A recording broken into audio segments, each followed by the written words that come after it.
Hey everybody, just going to take a quick break from the show to tell you a little bit about Shutterfly. If you're like us, you take a lot of pictures because you have a camera right in your hand all the time. How would you not take a lot of pictures? And we're taking all these pictures, more than we've ever taken in the history of the world.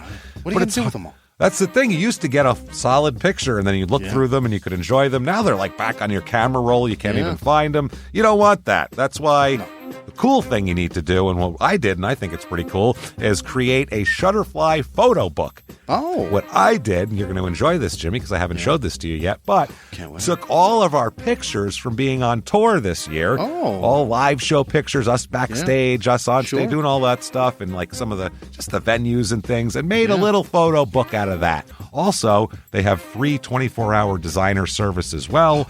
With their 24-hour designer service, a professional designer is going to lay out the book for you for free in just a day. Make something that means something with Shutterfly. Enjoy 40% off orders over $29 with promo code SMALLTOWN. See site for promotional details. And now back to the show.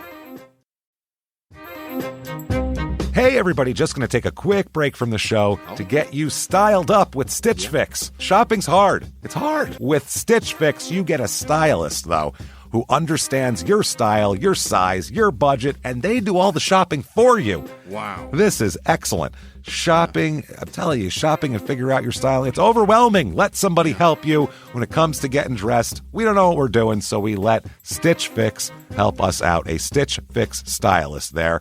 They know what works on us. We get the prices that make us look really good, and it feels good. You get some confidence boost walking around knowing that you're looking decent here. Oh, yeah. Yeah, we just give the stylist our sizes, style, budget preferences. We order boxes when we want, how we want, no subscription or any of that required.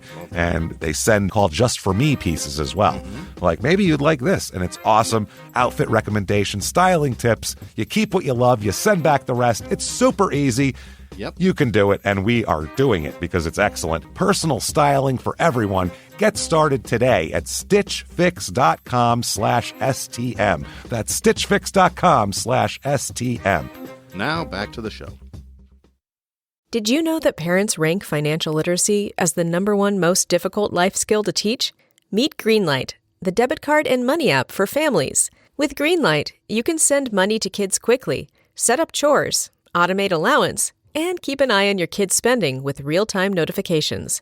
Kids learn to earn, save, and spend wisely.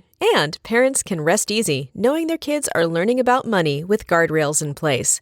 Try Greenlight risk-free today at greenlight.com/Wondery. This week, we look at the town of Irvington, Alabama, where a troubled person went from getting their life back on track to murder in one night. Welcome to Small Town Murder.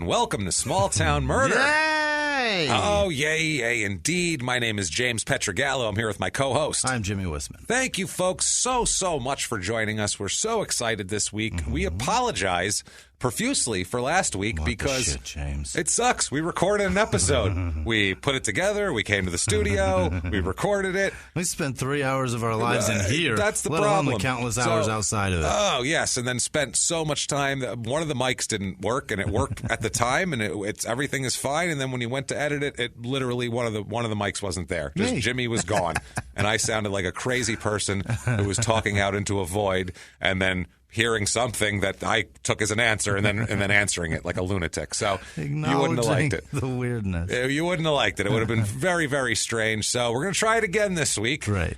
Thank you, folks, so much this week for your iTunes reviews.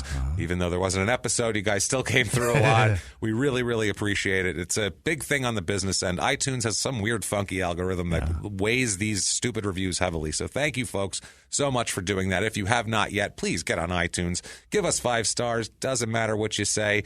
Tell us it's hot where you live. Yeah. Because it's hot where we live. It's hot everywhere. It's hot everywhere. This week there's been fucking like people dying in records, the heat. in the Midwest. It's terrible. Yeah, it's awful. So sad. do that. Tell us your saddest heat story. Yeah. You can do that. And It was that'll 87 in Phoenix on Saturday. That was amazing. And 106 in Wisconsin. That was weird. We had a weird rainy day. It'll be 111 here Friday. It'll be 74 there. So It'll screw be you, Wisconsin. 111 We don't feel so bad for you. Until Halloween. Definitely.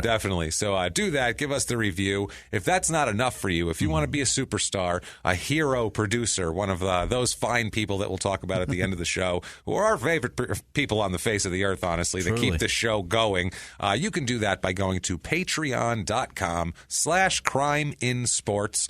You can make donations there or go over to PayPal and use our email address, crimeinsports@gmail.com, to make a one-time donation. Want to get a hold of the show? That's easy to do. At Murder Small on Twitter, at Small Town Murder on Instagram, Small Town Pod on Facebook, or you can just make it easy on yourself and do all these things at the website, shutupandgivememurder.com.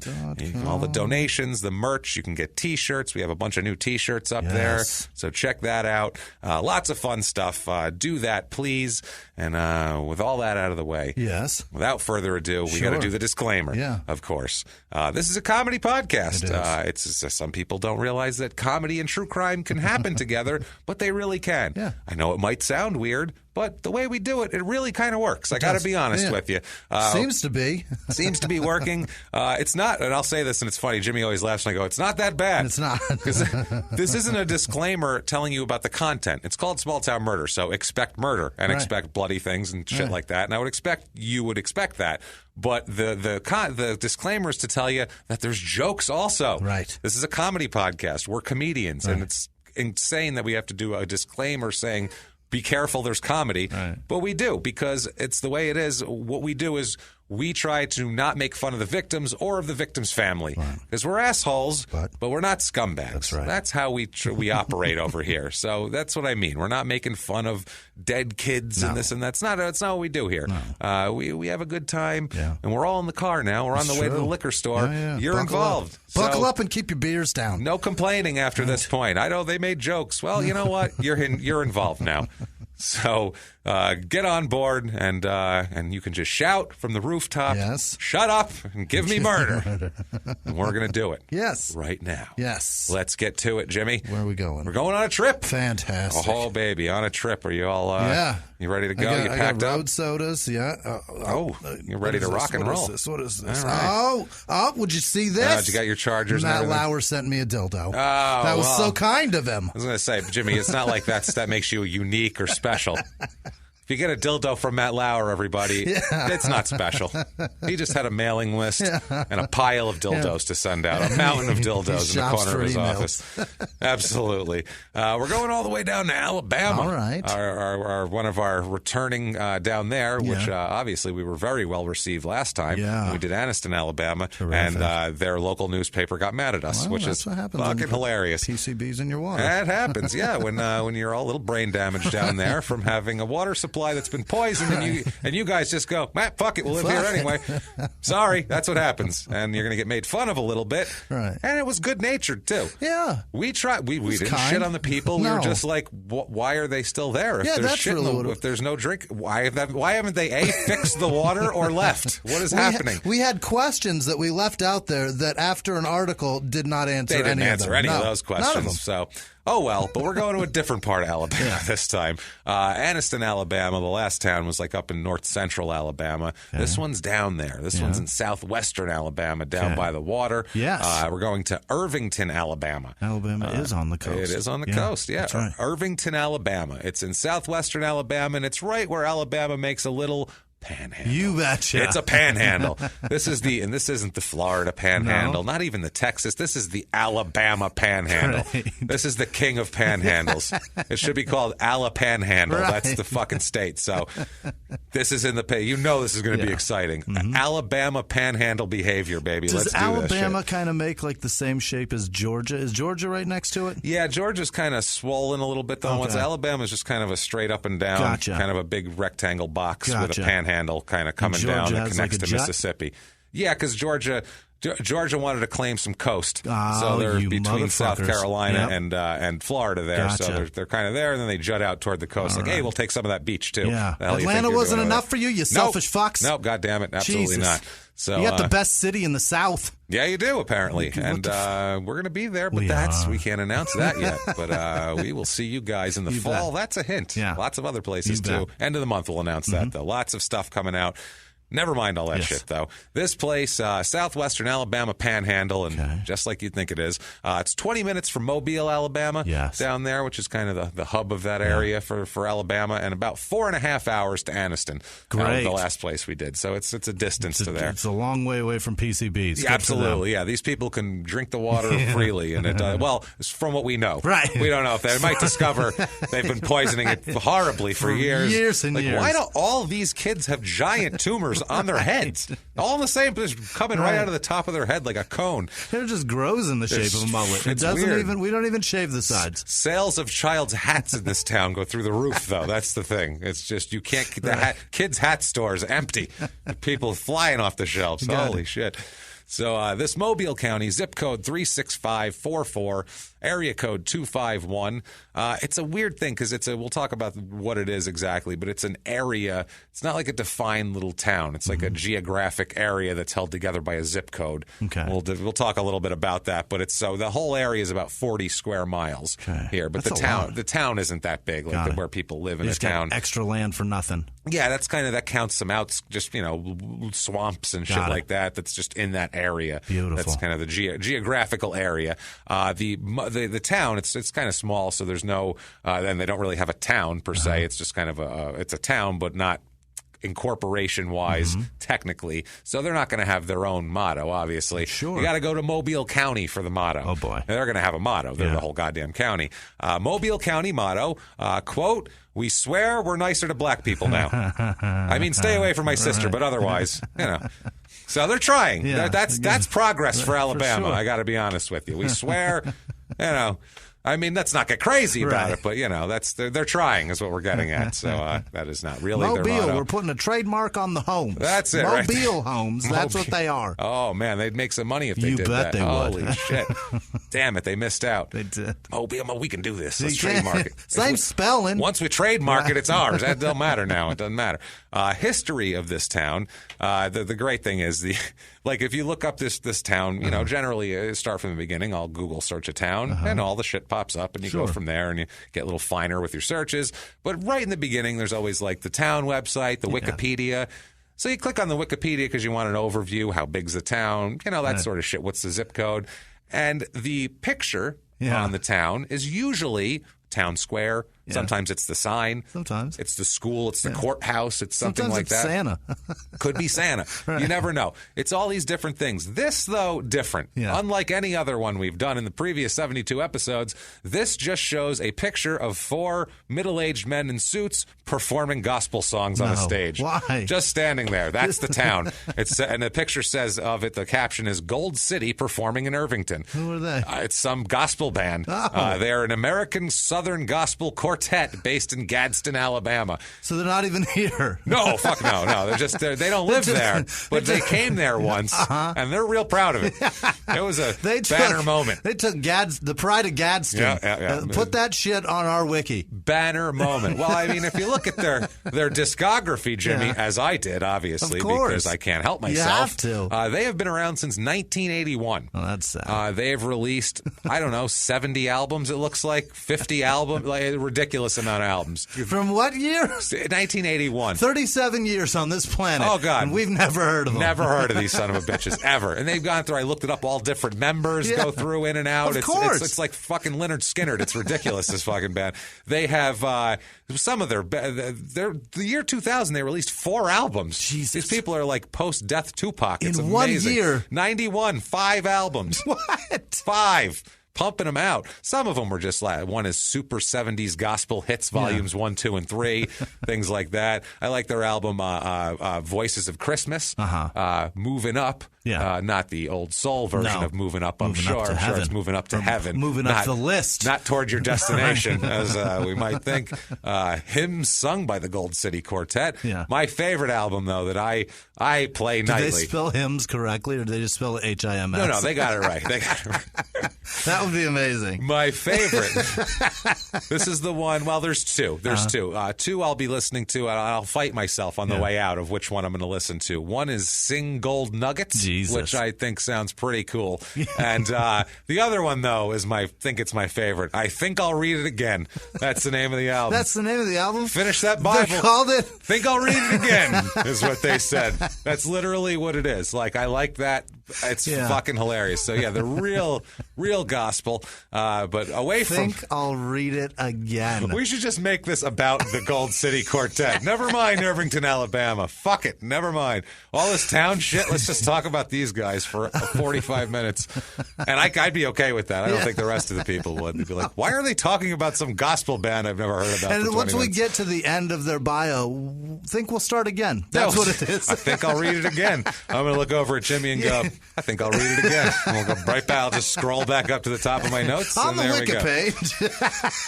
Here we go. Let's talk about their album, because I could read off all their album names and we could make fun of each of them individually. We could get an hour out of that. They've That's done the sad part. 37 years. I hope whoever listens to this knows one of these fucks, and in their 40th anniversary gets us to roast them. I would love be that. amazing. I would love that. They'd be so Just horrified. feed us so much information about Be them.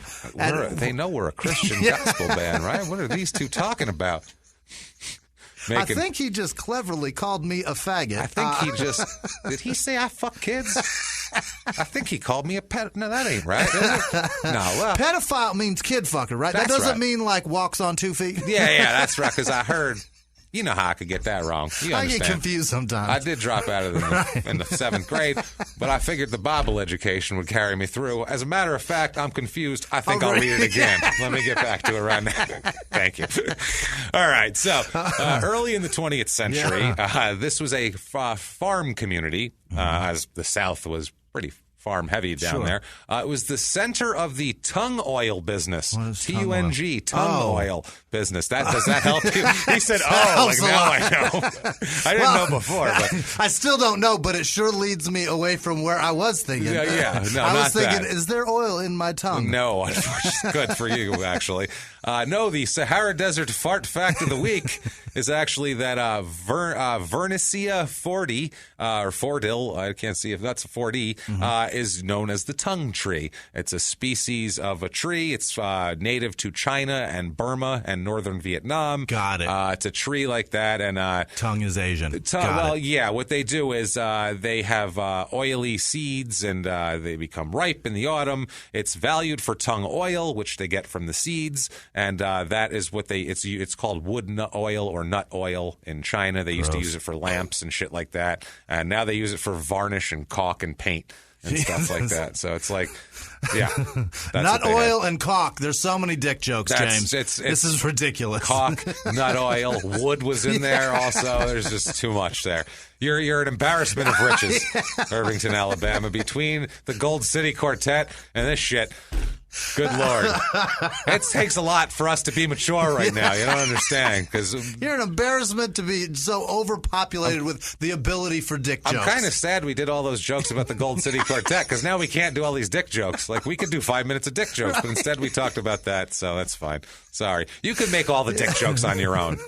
Play on your... Tell you what, pause this. Right. For the next 90 seconds, nothing but dick jokes. Let them fly, everything you can get out of those words all together, and then tweet them at us, and we're happy with it. We'll take it. So it's a fan, listener appreciation day. Participation. Right. So... down there, this area has been occupied, obviously, because it's by water, so it's been occupied forever. Sure. And, no area by water never had people on it. It's just where people went. Obviously, it was indigenous people back in the day. The Choctaw tribe was there a lot. It was around there for the most part. They encountered first French traders and colonists came through this way first. That's why everything down south by the Gulf is French, because that's where the French came in. They had to come in in the back door. You bet. They were That's like, how the French do it.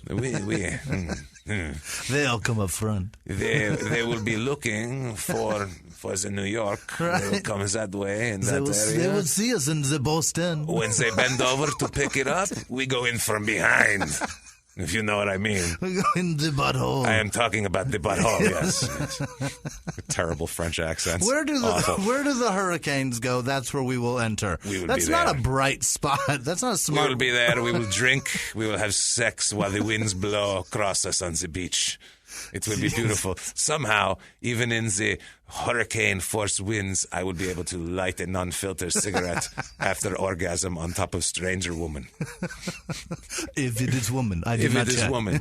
Honestly, nah, doesn't really matter to me. Hole.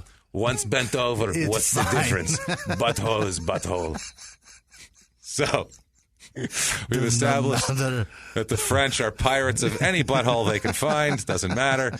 That's what they were doing. They were in search of buttholes in the Gulf, and they instead encountered the Choctaw. The British took over the territory in 1763, and along with a bunch of other French things from that era, they defeated the French in the 7 Years' War, and then during the American Revolutionary War, it became under Spanish rule because Florida was owned by Spain, so they just kind of crept up into there and was like, we'll take all that shit on the water. Right. We're on the panhandle, just take it clear across. The whole damn thing. That's it right there. So they did that. Spain finally ceded the territory down there to us to the United States in the War of 1812. So that's when this became official. In the 1830s, a president that we are very familiar with, Andrew Jackson, surprise, did some mean shit to Indians. Shocking. Aren't we all shocked? He did that down there? Everywhere. He's just looking, where the fuck are these natives? Right. Get them. No, rip their children from their hands, bash them on a rock, and then take the rest of them that way. God damn it. Horrible. Right. He forced the removal of most of the Native Americans, and they relocated them to Indian territory west of the Mississippi, and then they ended up in Oklahoma and shitholes like that. That was and then nice they also ended up getting pushed out toward the East Coast. Yeah. They were just pushing people away from where they wanted to be. That is fucking amazing. Why would you terrifying. take that shit area of land from somebody? It's by the water. Yeah, but we're taking still, it. it's ugly as hell. God, port, it's so baby. gross. And I don't care. Port is commerce, goddammit. And if you can take the spices and cotton and shit back to the old country, holy shit, that's going to be worth some money. Yeah. Good Lord. The things they would do for saffron. It's ridiculous. Saffron, damn it. Saffron. I'm very sorry about all your families, Native Americans. Sorry. Have you had saffron? It's pretty delicious. They were only wearing wool in Europe. Do you know how hot that is when it's humid out? It's sticky. They don't want to wear wool over there. Right. What are we doing? We have to send them cotton. Come on, it breathes. What are we doing? So the Choctaw, though, they had the last laugh because they reorganized and gained state recognition in the late 20th century, 1979. They got recognized by the state, which allows them to do what? Open casinos. Oh, you betcha. So they were like, we'll have the last laugh. We'll take every fucking dime of you. We'll get all your saffron riches. Yeah, hoping a descendant of Andrew Jackson walks through the door. Get him on a slot machine. So the problem is they wouldn't notice now because the descendants of Jackson are the people with the last name Jackson are mostly black people. I was going to say that's you a lot wouldn't of even black know. people. Yeah. You wouldn't even realize that you're lifting. They'd be very confused. Right. Hold on a second. Whisper in each other's ears. This is not right. Black people drive us and black people didn't. No, they were fucking too. Right. Yeah, they were fucked too. What are we talking about here? No, it's not their fault. What do we do? So it was Mississippi was admitted to as a state in the Union in 1817, and this used to be part of the Mississippi Territory. Okay. And when Mississippi became a state, part of that was to make a straight line down the state line and give this part to the Alabama Territory. And the state of Alabama was granted statehood in 1819. That's what it is over there. It's Mississippi. To the west is Mississippi. Right. I thought it was Georgia because I'm stupid. That's what I did. From east to west, Georgia, Alabama, Mississippi, and Louisiana. Got it. Then Texas. I'm in. There you go. We're in, baby. That's good. For a lot of people aren't from the U.S. to listen to this. Now they know. I'm pretty goddamn dumb because this whole time I am from here. Yeah. That's the thing. Anyway, so after the U.S. took over the territory after the War of 1812, new settlers started coming, very attracted to the land. They got cotton things going on, and once the cotton gin started going, then they were cooking on the cotton there. There was 9 documented lynchings in Mobile County. Documented lynchings from 1891 to 1981. What do you think the percentage is that went undocumented? That's what I'm saying. These are documented from 1891 to now. Although I think a lynching, they kind of wanted everyone to know about it. I think that was kind of the point of it. I suppose. Sort of. Yeah. But I guess not. Sometimes they probably just were, who knows how shitty people were. Sometimes they just lynched them just to lynch them. That's true. But yeah, 1981 is the last That's far too documented lynching. Yeah. Before that, it was 1919. But there was 1906, there was 3. Jesus. 1907 was one, 1909 was one, 1910. So shit was getting hot right there. Courthouse caught on fire and burned down several times in this town. 1823, 1840, 1872. Fuck that. Just whatever they there. coat those things with. I think that's what the problem is. That the lumber was coated with like an oil to keep it from decaying. I believe. Right. That's exactly what it is. Very flammable. We forgot to mention that part of it. So there's Mobile, which is kind of like a city, and then there's this place who has no personality and isn't really even incorporated. Yeah. And then near it is Bayou Labatre or Labatre, perfect, which is a cool town that is like has all this like neat shit that's like they call themselves the seafood capital of Alabama. All right. Forrest Gump was like in Forrest Gump. This place they filmed that there. They built in April 2005. Disney built the giant Black Pearl pirate ship for Pirates of the Caribbean and launched it out of that town. Is that right? Yes. I mean that's pretty cool for a little town down there. Also, the History Channel's reality show Big Shrimpin' takes place there. Those bastards. But they have like something. How dare you steal from Pimp C? That's terrible. But they have some kind of personality. And then there's Irvington, which is an unincorporated community. Oh. That's what it is, which is a settlement that's not governed by its own local municipal corporation. Basically, fuck it, we're lazy. Is there another bigger county? Fuck, you govern us. Right. Just, send your cops. That's fine. We don't need that shit. Just tell us what we need to do because we don't want to organize things. You know, I think that's what it is, paperwork. People are just bad at paperwork. Listen, shrimp boats are coming in. We don't got shrimp boats. We got a lot going on right now. Between the shrimp and the tongue oil and Jesus, the casinos are opening. It's a lot going on right now. And also, I've attended 4 lynchings this year. I got a lot going on. Very busy down here. People in this town, population, right now it's listed as, obviously, this is by changes daily, so this weird figure that popped up is just luck, but it's 11,111. So 5 ones across the board. That's cool. So that's kind of neat, and who knows what it is today. It's probably not accurate. It's not accurate. It's up about 32% since 1990. Okay. So people are moving down there. I think there's some jobs down there, too, because there's shit by the water and there's stuff going on. Median age down there is about 38 and a half. It's about a year older than normal. So it's kind of on point with the with regular, but there's some young people. There's a lot of old people down there, too. The female population is about 54%. Yeah. So that always says that it's a little older town. When there's 10,000 people, so you can get kind of an accurate reading, and there's 54% female, there's probably some old people there. That's just the way it works usually. Anyway, single population's lower than normal, that sort of thing. Never married is also lower than normal. So people are getting married down there, goddammit. Sticking around. They are. More widows than usual, so you're going to get alive women who are older there. More divorce than usual, which more marriage is going to equal more divorce. How about that? That makes sense. Married, like single with children, or single without children is actually more than normal here, too. Really? So there's more people married, but more people are single with no kids. But then that divorce is high. And then you'll get divorced. So that's what it is. And people are going to croak and drown in the Gulf. You and betcha. The hurricane's going to take them. Right. Things are going to happen. We'll put it that way. Lynchings, it's dangerous down there. People Shit's dangerous. Disappear. People going to disappear. It's going to happen now. Race, that's not funny at all. No, it's not. Not at all. That's why it's terrible. Race of this town, it's a southern town, so you're going to get, for the most part, unless it's real tiny, then there's kind of pockets of an all-black town or an all-white town. It's 75-25, but when generally. White, 75%. You bet. That's what it is right there. That's the South. I love it. Although black, though, 8.41%. Oh, that's interesting. Not a lot of black people. The oddest stat I think I've ever seen here, Asians, 8.21%. Holy hell. More than usual, more than normal, and in the South. Seafood, I guess. Yeah. I guess if there's shrimp, they're gonna find it and make something delicious out of it. Yeah, they're gonna make some sushi's coming in for sure. Well, I don't know about sushi, but they're gonna figure out something. I think some flip side lights. Jesus Christ, ladies and gentlemen, my co-host Andrew I didn't Jackson. even get it out right. No, you didn't get it out right. That was the worst. That was the most flim-flammy, stereotypical racist joke I've ever heard in my life. That would be like if you tried lice you plick. That's would be like if you tried to speak like 70s black jazz, but said it with an English accent. Called me like a honky, but said it English-wise. Or something. I'm like, huh? What the hell did you just say? But I got where you were going. Threw in mate at you the end tried of to it. be racist. We'll put it that way. So, I was trying to quote "goddamn lethal weapon." I know that's where I was going. I know where you're going. But I didn't even get the quote right. It's a poor representation. The quote was awful and the delivery was worse. What are you gonna do?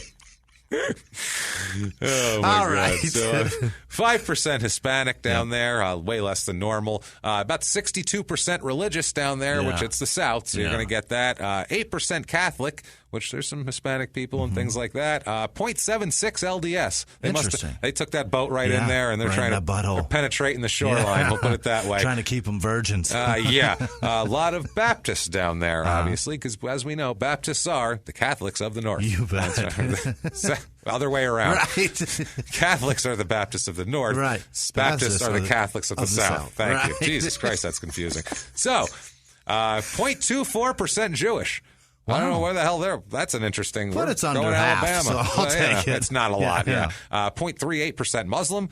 More than I expect for Alabama. About 45% Democrat. About 54% Republican, which is way. That's more Democrat than the rest of the state is. Which it's down by the coast. Anytime you get near water, people become a little more liberal. I don't know what it is. It's the smell. They tend to not give a shit. I don't know what it is. If it's like, well, there's water, I'm happy. So fuck it. I don't know what it is. But you want abortion? I'm on the beach having a Corona. Go Whatever. get it. I don't know. That's not a political statement at all. It's just a observation. Unemployment rate here is about 7.5%. It's a little higher than normal. Median household income is about $37,000 a year, which is way less than the $54,000 average in the country. I think there's something in that, by the way. There is. Oh, well, yeah. That is fascinating. If you just look at a map and see what people have voted, you'll see where the blue is, and it's around bodies of water. Yeah, it's just them going. It is. Lakes, big lakes. But when you go to dinner with somebody in like a beach weird. community, everybody just kind of chips in together. You know what I mean? It's a weird thing. It's like, there's 10 of us. Everybody pay 10%. And then one guy's like, I had steak. Fuck them all. I'm winning. And then somebody at the end is like, I just had rice and fish. Why am I paying so much? Whatever. We're all together. Those damn Asians and their fish. And their tongue oil. There's a dude that had a steak and 7 beers, and he's like, I paid $8. Fuck it. I'm leaving. So construction work in this town's more than usual. Twice as many manufacturing jobs down there. They're making some shit here. Wholesale trade is higher than normal, that sort of thing. Things like things like that are higher, whereas like finance and blue white collar shit are lower. Professional type jobs are like a third of the normal. Arts and entertainment 0.35%. Two guys, that's the quartet. That's it, the Gold City Quartet. I did find a job. I found a bunch of jobs. There's a ton of jobs as a driver/yard laborer down there. Some of them are like $15 an hour. That's the top I found. And I found one that is $8.75 to $11 an hour. If you're lucky. Previous lumberyard experience, a plus. We'll need to load and unload delivery trucks going in and out. Wow. A plus. So That you sounds might rough. get the job And you if might you've get done 11 this shit bucks an before hour. for $8.75. Cost of living in this Work town. your way up to 11. Good luck. Wow, that's rough. Cost of living in this town, 100 being average and par and normal. Cost of living here is 83. Everything's pretty normal except for housing, which is down at 56. It's very low. Median home cost here, $103,200. Median. Right That's, in the middle. That's your average deal, which is 185 is the normal in the rest of the country. So affordable. That's not bad at all. And if we've convinced you that the only place for you that you could possibly live in the world is Irvington, Alabama, we have for you the Irvington, Alabama Real Estate Report.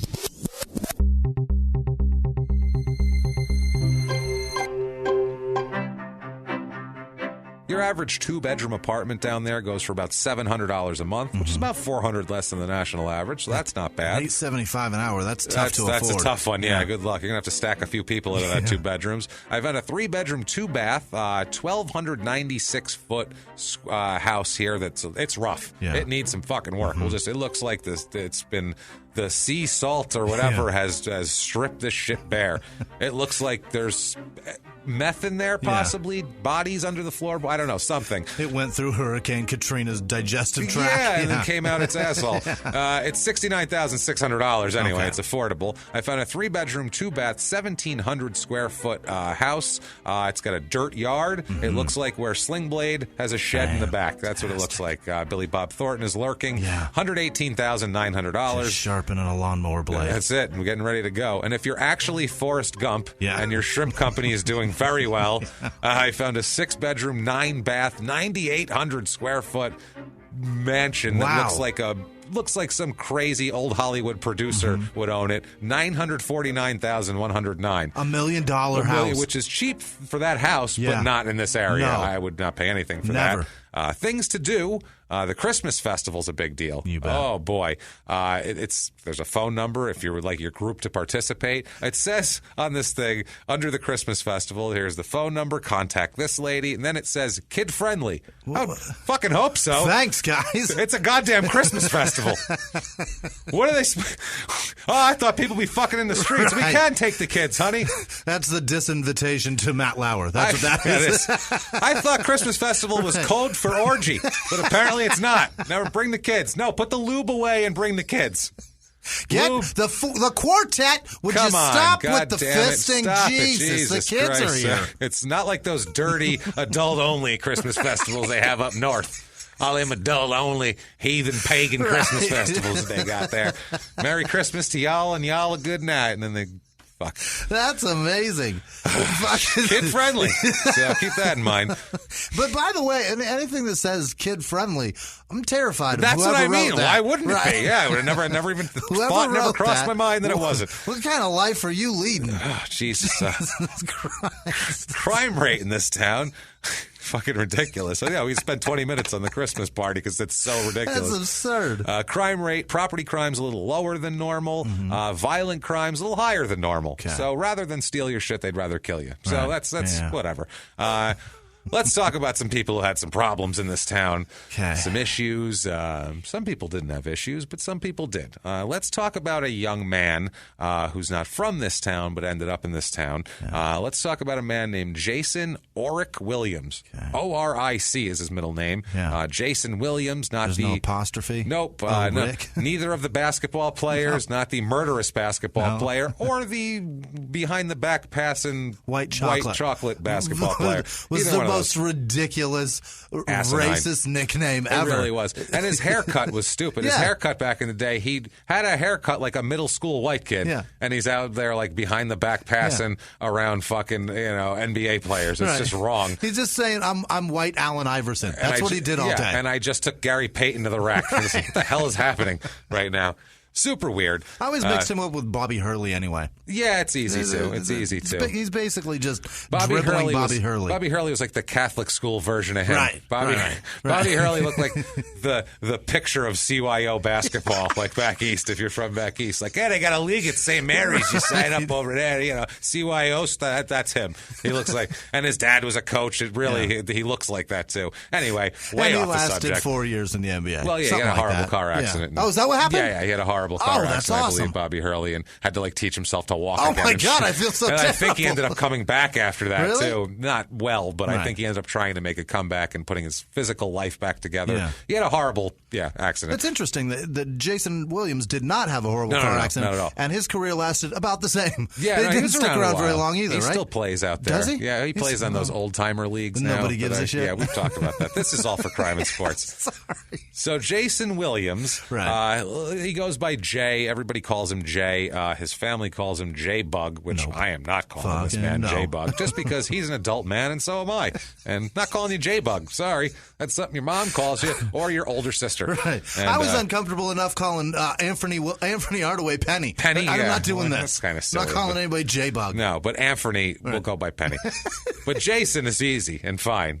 nobody goes Anthony or Aunt Fernie. No one does that with Jason. Right. They don't go Jason or Jason. No one does that. So, or Jay Phone. Right.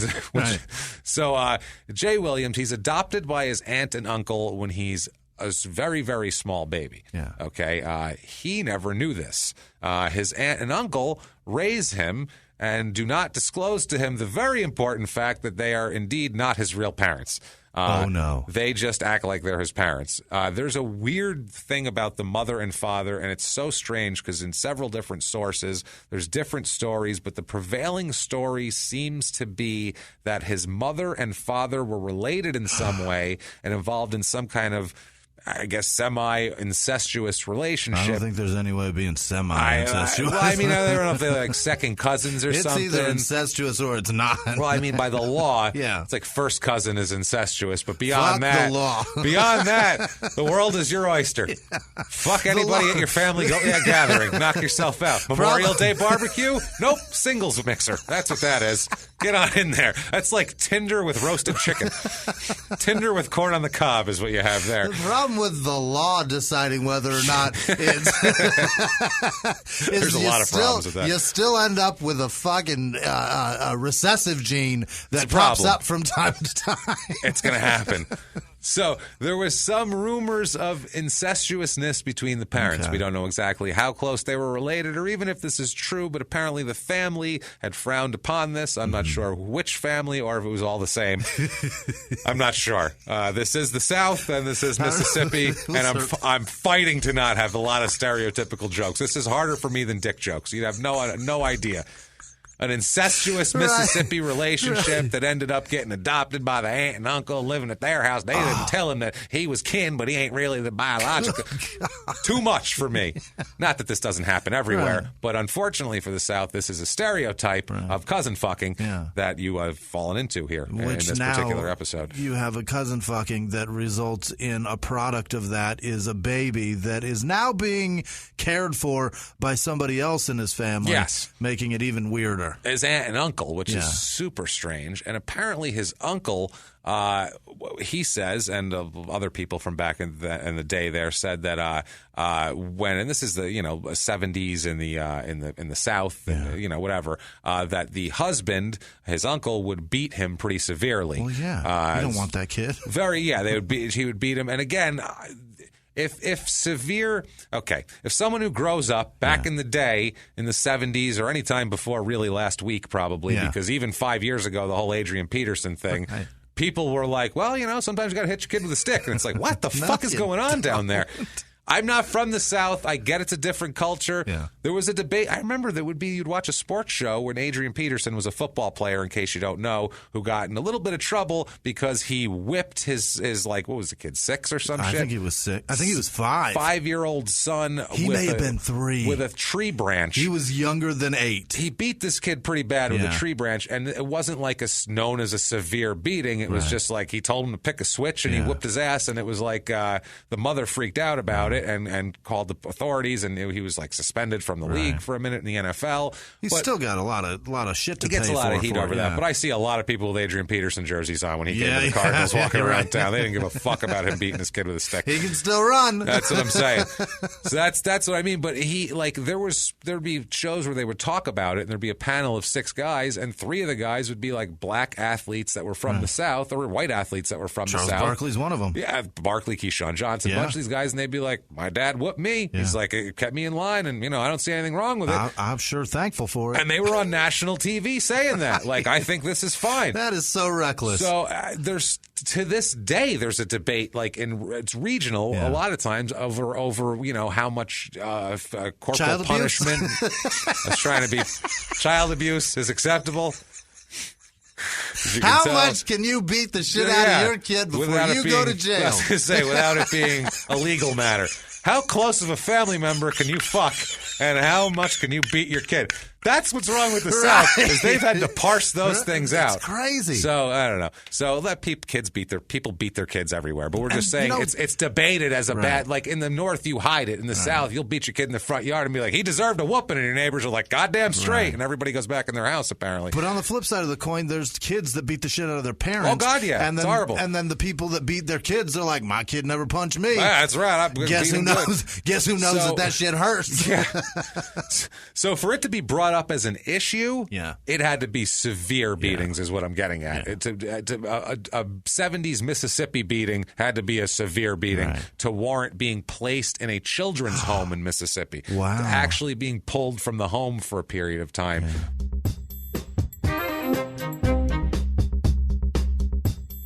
Hey, everybody, just going to take a quick break from the show to tell you a little bit more about TrueCar. TrueCar.com. Here are some useful car tips you might not be aware of. Yeah. A coffee filter and a little bit of olive oil can clean your interior. That's handy. Removing excess weight from your car will improve your gas mileage. What? And you can place your key fob in your chin to increase its range. I did know that. Weird. That's weird stuff. I actually have heard that too. Well, here's another tip you might not know about.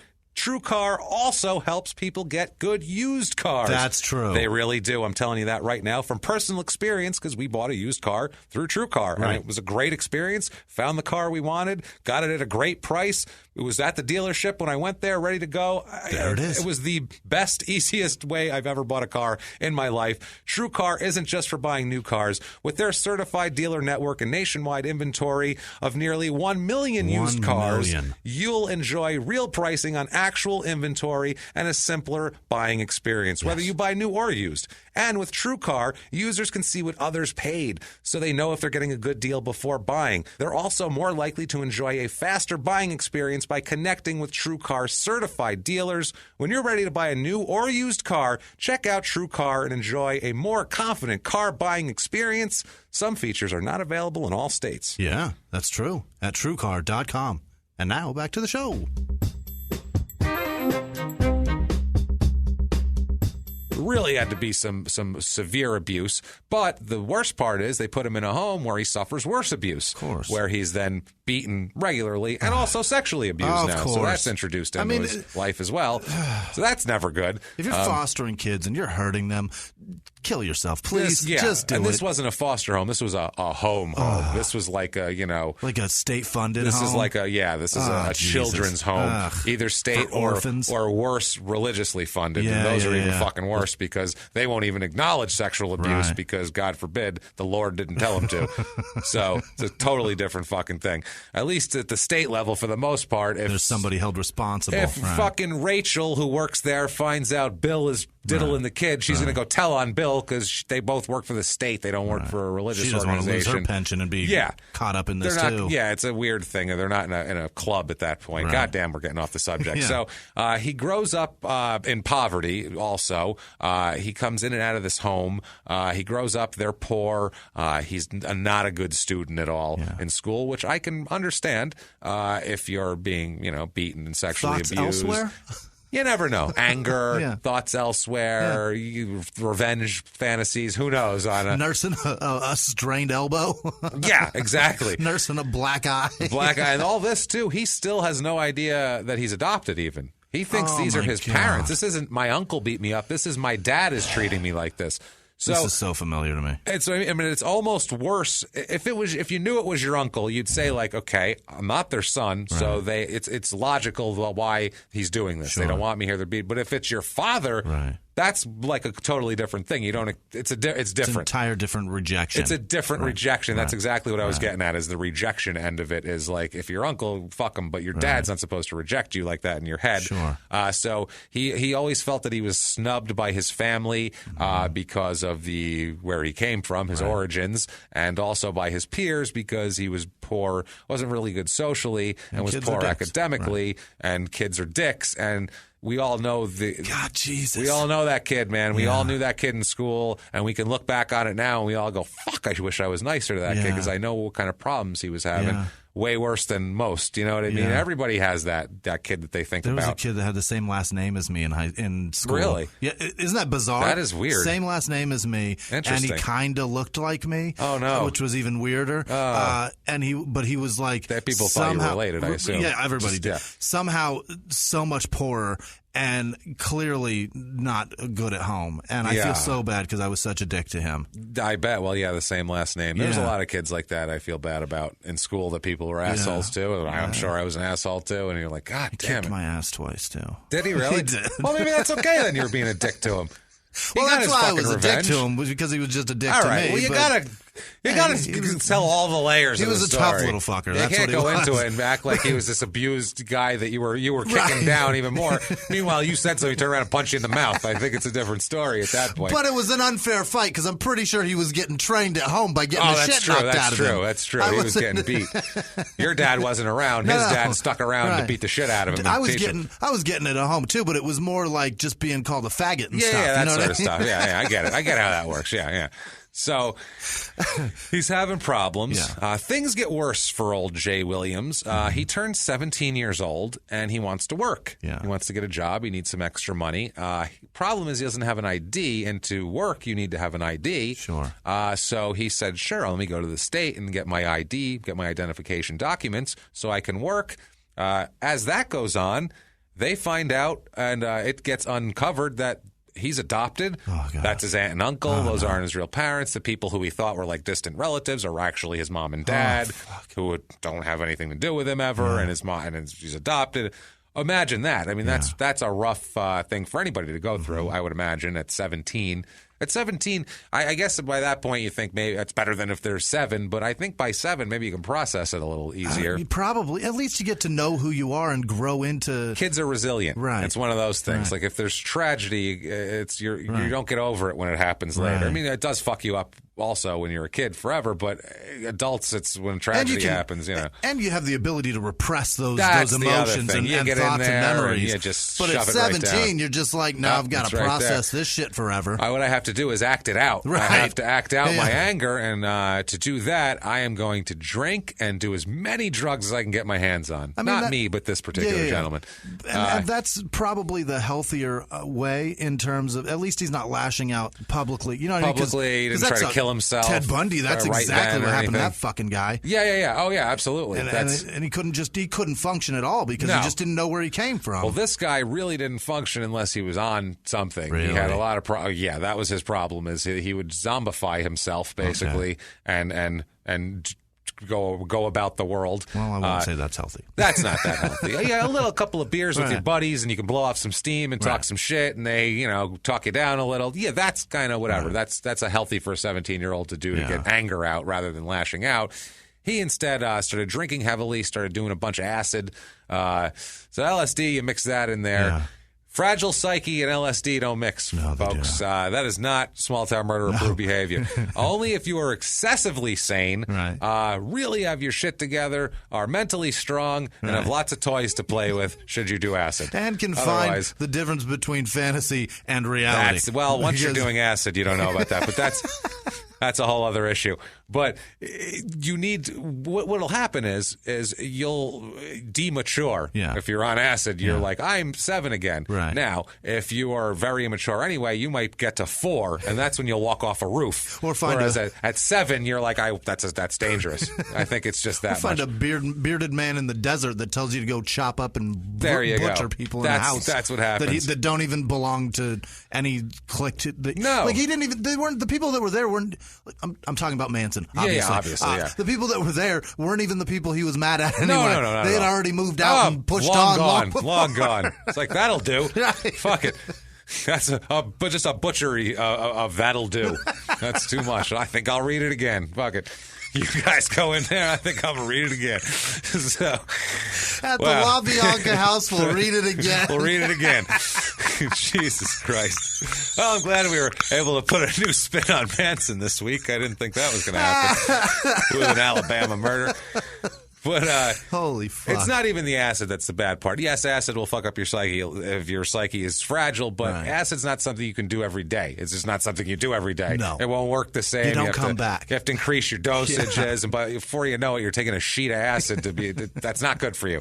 So you do that once in a while, and he, filled in the gaps with weed, ecstasy, prescription drugs as much as he could get, and of course a lot of crack. Yeah. You gotta smoke crack, Jimmy, if you're gonna get this. So he had to get. I see a nice balance anyway. He balanced it out very nicely between his crack and his. You got to hallucinate a little, and you got to be like, oh, I was lazy for a couple days. I better smoke some crack and do my chores. I mean, the police have like a periodic table of what these things do to you, and he's just coloring them all in. Oh, fuck it. He's in the middle, just looking up, red-eyed with his hair sticking like up. A Venn diagram, like where everything overlaps. It's just him. a psycho's face. So somehow in 1990, he finds a woman to marry him, which is fucking impressive, honestly. What's she on? That's the thing. I mean, how damaged must another person be? Truly. Because he's a damaged human being, clearly. And his drug use is not subsiding, and he's a mess. Then again, also, you have some people who like to fix people, so you have that. If you get a codependent with an addict, boy... You got yourself a match made in heaven right there. When you get JB Weld, when you got broken glasses, you got to get the one tube and then the other tube and mix them together. Yeah, there's oxyacetylene thing. And the two got to One mix. doesn't do it. No, you got to have the other one oxygen to really fuck it that up. way the fire will come. That's what it is. Right. So I don't know if it's true, but for the most part, I see probably a woman who would like him would be someone who came from a shitty family, probably with an alcoholic mother and father, and is very codependent. And she's like, I can fix him. I'll knock that crack pipe out of his hand. No problem. Either that or he completely kept that under wraps from her and hid it from her. But even then, it's going on, and I bet you she has a fucked up past. You bet. Okay, so it's Sandra Elzy is her name that he marries. 1990, same year, they're married.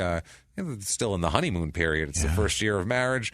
He tries to kill himself already. So that'll put a damper on things right there. How do you get to there? You're talking about your hopes and your dreams and your aspirations, and someday, what are you, kids? Do you want kids? I don't know. I'm thinking about it. Yeah, I just see a little guy, a little son or some little girl. Or maybe she was like, what have I done? She wants kids. Fuck it. I'm out of here. Yeah, he's like, I don't know, man. Someday I just want to retire, like to the beach, you know what I mean? Kind of live out there. Or I'm going to go kill myself. Just, I don't know. Like, it seems odd to start a long journey like marriage and then be like, fuck it, going to kill myself. Yeah. It's usually like on the downhill. It's like she leaves, My and life then you're is like, over. fuck it. Yeah, now I'm going to kill myself. It's very rare that you're like on the upswing. That you're like, I got a job, I got a wife, fuck it, it's over. It's very strange. This, as you might imagine, in addition to his drug use and that sort of thing, puts a strain on their marriage, as it might, as you would think. They remain married for about 10 months, and then they get divorced. My goodness. So it didn't take long for her to actually file the paperwork and actually physically get divorced from him. Not just an Alabama divorce, as we've called it. Hey, I moved out. Right. I guess we're done now. Done. I moved out. I'm calling myself my other last name, even though it's still on my license. The other one, license is suspended anyway, so that don't matter. I got 2 DUIs last year. It ain't no good, but still. When it's suspended and that don't work no more, I just keep my old name. More like not even regional. That's just a economical, a poor person divorce is, I moved out. Can't afford it. Can't afford it. So it's either the rent or the goddamn paperwork. Or the paperwork. That's it. So on a few occasions, and it's not a shock that they got divorced, because in addition to suicide attempts and drug use and that sort of thing, on multiple occasions, William slapped her in the face. Sandra pulled her hair, and one time even hit her so hard that he broke her glasses. Jesus. So he's getting violent with her as well. So you could expect her to maybe want to get away, which is a good sign that maybe she is not fucked up, and maybe he did hide it from her, because she's normally, she's not that codependent where she's going to take that shit. She has a line that she's going to draw. Suicide attempts and physical abuse. Have a good one, asshole. I'm filing the paperwork. Cost me a new pair of Ray-Bans. Strike 3. Yeah. So that's one in the column of maybe she's not a codependent, person who has problems herself, but. Another in the other column would be that even after they were divorced, she let him move back into her house. What's she doing? I have no goddamn idea.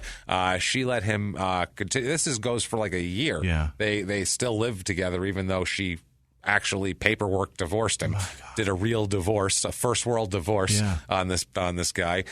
Then in January of 1992, Sandra Elzy discovers needles in her home. Not sewing needles. Not sewing needles. Right. Syringes. He's not a seamstress all of a sudden. Yeah, she's like, pretty sure he's not a diabetic last time I checked. He just loves Bosco. So I'm going to go ahead and say that he's not a diabetic. Yeah.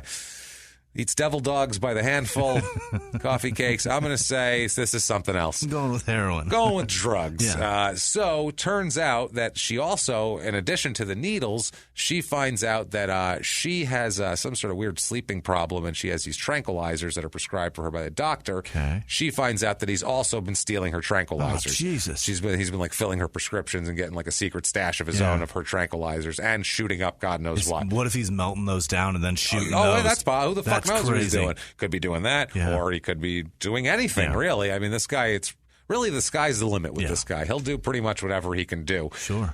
So she then asks him to leave. I'm sure that was very polite. I'm going to have to ask you to leave, sir. I'm sure it was like that. Or she's like, you stole my shit, and there's fucking throwing needles at him. Get the fuck out of my goddamn trailer. I assume it's a trailer. Yeah, it probably is. Yeah, I know how it goes. So once she discovers his, his predilection for raiding the medicine cabinet, we'll say, she asks him to leave, like we said, and when he's finally forced to move out, because he drags his feet a little bit about that. Well, places to go, and there's a Make A75. This front-loading yard work shit it's tough. The middle of the month, there's really nowhere to go. You gotta wait till the first. You know how it is. Finally, he moves out, and he moves in with Gerald and Claire Paravicini. They'd known Williams in this area for about 8 years. And this is when they were in Alabama now. They've known him for about 8 years, and they allowed him to move into their home with it's Gerald and Claire's son, Jeffrey. So he moves in there. This is in 1992. He hangs out there. He's living there for a couple weeks. But after this, he's living there for about 2 weeks with the Paravicinis. And the whole time, though, he's trying to reconcile with Sandra Elzy. He wants to move back. She's already legally divorced you, number one. That's a pretty good sign. Yeah. I mean, paperwork is where it really becomes... where it lies. Yeah, I don't know if we should be together. I don't know how I feel right now. My life is about whatever. Those are all ideas. Yeah. An actual with a stamp from a court on it. It's notarized. That's a big deal, I think. So that's a good sign. And then she catches you with all these drugs after she still lets you live in the fucking house and all that. You're stealing from her. She's a pretty understanding woman, and he's trying to really push the limits of that. And somehow, I don't know how, he must be a great salesman. Whatever this horror that raised him made him a terrific salesman, and he could have done very, very well for himself because somehow he talks her into reuniting with him and that they're going to move back in together. Wow. How the shit did he talk her into that? Like, that's amazing. So she kicked him out. And then he went back.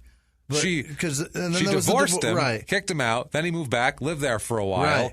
Drugs, kick out. 2 weeks in someone else's house. Okay, come on back. Let's get back together. Wow, that's one for the fucked up column, right? Salesmanship, right? Yeah, that's codependence there. Bet. But she's trying though. Yeah. She has the right idea, but then she gets talked back into it. And like I said, I don't know what kind of salesman this guy was, but it must have been impressive. His sales strategy and technique. So it's going to be Valentine's Day, February the 14th, 1992, is when they are going to have a date. Yeah.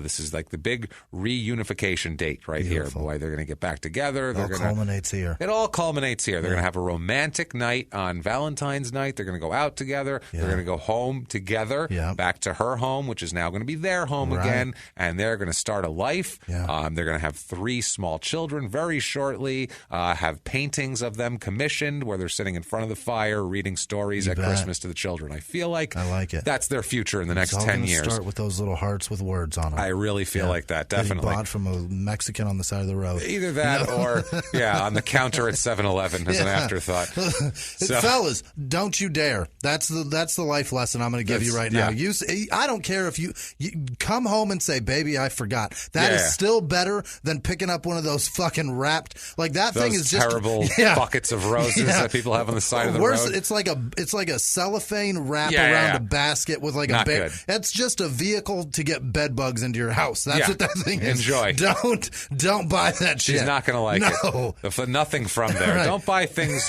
for your wife or girlfriend for a holiday from the side of the road. Let's just say that. And anything we'll say. That's just. It goes for anything. It's better. You're better off saying, I've been too busy paying all these goddamn bills. That's what it is. So these two, February 14th, the big night. Yeah. They arranged to their date. They go to a club. Yeah. Go out to a club. Yeah. They have a few drinks there. Look at that. So that's a good thing. Start. That's what she wants. Yep. Afterwards, they go buy some sandwiches at a deli. That's which is an odd thing. It's a weird middle. But I feel like it's one of those, we ate early. We went out. We had a few drinks. Now we're hungry. You want a sandwich? Hey, maybe salami's her favorite. I get that activity. Maybe he's throwing some puns in there. I'll get you this hard salami later on. You'll have more hard salami. No shit. I see what's going on. And this is like 10:30 at night. There's not a night at 10:30 when I don't want a sandwich. So I get this desire for a sandwich. So they buy the sandwiches. They eat the sandwiches. About 11 p.m., Sandra is ready to go home. Okay. She wants to go home. She's like, okay, let's call it a night. I'm tired. Let's go back. She probably wants to, hit the hard salami. Hey, hit that. And they're going to reunite. This is reconciliation night. He, on the other hand, though, this is how stupid he is. All of this, you've gone through all this, and somehow you've talked this woman into letting you back into your life. And all you have to do is go out, show her a good time, take her home to her house, and start your life. He cannot do that. He cannot be J-Bug. He can't. He says, no, you head home alone. Right. Yeah. I don't want to go out yet. I don't want to go home yet. I have more shit to do. I need to party more. Oh, boy. So that's the balls on this fucking guy, number one. I'm Just impressed. The sack on him so far. So he says, you go home, drop me off at another club, the Top Gun Club it's called, which 1992. And who knows, it's Alabama. It might have just came out down there. It just found out. Might be 5-6 years late down there when movies come out. You see that Top Gun? That's a good movie. There's a tiny guy. He's a that's pilot. Good. Yeah, that's good. I hear in the future he's going to play a race car driver, but that's like 7-8 years from now. That's going to happen. So that sort of thing here. So she said, okay, and this is how nice she is. She agrees to this. Not only agrees to it, doesn't say fuck you and just drop him off and peel out and spit and gravel at him, which is what she should have done. She says, cool, when you're ready to come home, call me. I will get up out of my bed, get into my car, and come pick you up to make sure you get home safely and, not drink and drive or not to get a bad ride home. What a nice person or a codependent person who you feel bad for. Pretty fucking sweet favor. Pretty sweet. And this guy should just, should really hang on to this person and do whatever she needs to get done and never let her go. He should be saying, no one else never is gonna mind, do this. Let's go back to your place and I'll go down on you for the next 3 hours. Yeah, because holy shit, that's the nicest thing. You are actually not only going to let me do it, you're going to pick me up afterwards. Wow. He instead goes out to the club. What do you think? He has like 2 drinks and then calls her up and he's like, I miss you, baby. I had the 2 drinks, but it's not without you. It's not the same. Right. This is not the same without you. With Valentine's, there's all these couples around. It's romantic. And you know what, baby? I just need to be with you. Come get me now. Right. You know what? I'll start walking and meet you on the road because I can't even wait here. Right. That's how much my heart desires you and my body calls for you that I'm going to just magnetically come to you. And before he hung up the phone, she was already there. In the car. She's in the car. Let him just I'm say coming, all that baby. shit. And he just heard a screen door shut and a car start up, and that's all it was. He heard slam and then a car start up and peel out of the driveway. And he just kept professing his love. That's it. He's like, she gonna hear it. Right. No. Instead, he gets to the club, immediately purchases some LSD from some fella in the bathroom. Oh, boy. So that's nice. That's what you want to do. You want to find the nearest random stranger who claims to have hallucinogenic drugs at the bar you go to and immediately buy them from him in a sleazy bathroom. Right. He buys... some guy named Pills with a Z. Yeah, Pills, right? He buys... LSD, a bunch of prescription drugs as well, including what we think is possibly some ecstasy and some other shit. He's got a handful of pills and some acid. And threw it back. Just good enough for me. Oh, boy. Also, in addition to all this, drank a large amount of liquor. So you want to get good and tanked and get everything. This is what I mean. He was just like, I'm going to stuff everything into my body that I can. Oh, my God. Whatever I can reach at, I'm just going to. This is not a positive way to set up Valentine's Day. I would say not. Just having your trolling net out for any illicit drugs you can find at the club while your girlfriend is in there. So not terrific. He just passed around the collection plate. That's it. He's been to church once or twice. So he's messed up. Yeah. Okay, obviously. The first mistake was obviously letting her go and you staying out. Then, rather than just having a couple drinks, calling her, you instead get LSD and prescription drugs and a whole lot of liquor. But you can still salvage it. Yeah. Call her up. Yeah. It's late. It's okay, though. You're really fucked up. Right. You didn't mean to get this fucked up. You apologize profusely, and you goddamn hope she forgives you at this point. Something in that sandwich. That's it. He, on the other hand, did not do that.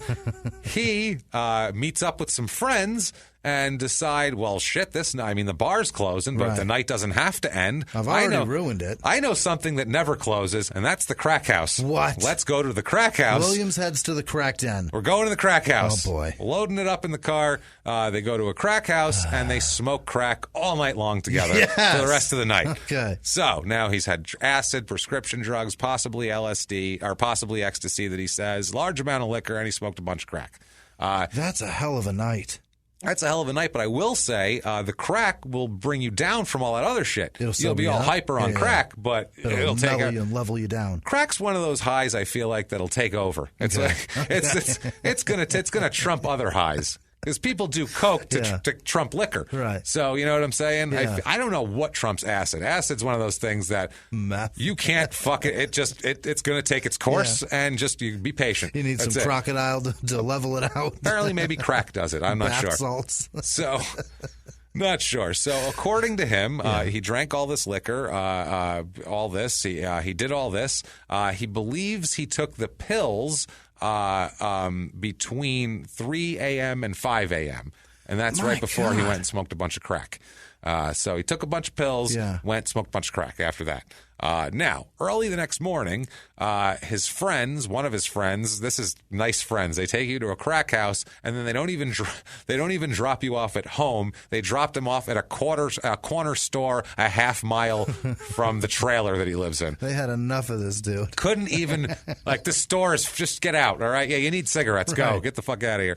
So they drop him off. Here's some money for a Dr. Pepper. Get God out. Damn it. Get out of my fucking car. Well, he smoked all that crack. He probably won't shut the fuck up. Oh, God. He's so goddamn just annoying. Yammering. Crack. That's going to be annoying in a car. And then again, they're all smoking crack all night. So that car would have just been a cacophony of dumb ideas and bad future business plans and shit like that. You know what I mean? I really think we should get a roll of cellophane. We can go to a crane machine and just load up on bears. We can make a Valentine's Day corner store. I think we could do it. We can make so much crack money, we can pull it off, guys. The crack we're going to be smoking tomorrow, now that's going to be something, I'll tell you right now. Just pull over here and kick him out. Oh, my God. So they drop him off. He then walks a half mile home to the Paravicini's trailer. Doesn't go to her house. He knows better. He's like, just take me to the trailer. I still smell like crack. She's definitely going to be mad at me, considering I didn't call her at all. Right. Just didn't call her, and it's daylight now. So it is now 9 a.m. This is a problem. This is going to be a problem. So it's 6 a.m. He arrives at the home. So, it's still dark out because it's February. Okay. So it's probably still dark out 6 a.m. So he arrives home. He gets there. He knocks. He doesn't knock on the front door. For some reason, he doesn't have a key. I guess probably because he's only lived there for 2 weeks. Then he said, move him back in with her now.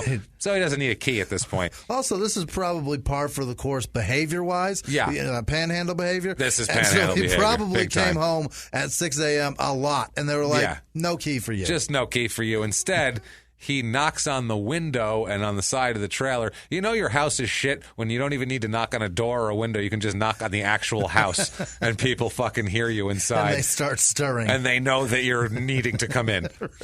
That's when your house sucks. Just knock on the side of the house and it's like clang, clang, clang, clang, clang. Oh, okay. So anyway, somebody's here. He knocks on the teenage son, Jeffrey. He knocks on his window and door because he'll be the least pissed. He's a teenager. He won't care. He'll cover for him. He's up tugging already. He's anyway. up tugging. So Jeffrey gets up and lets him in the house, lets him in the trailer, excuse me, and lets him in the home, let's say. In the domicile. And in the dwelling. You know how it goes.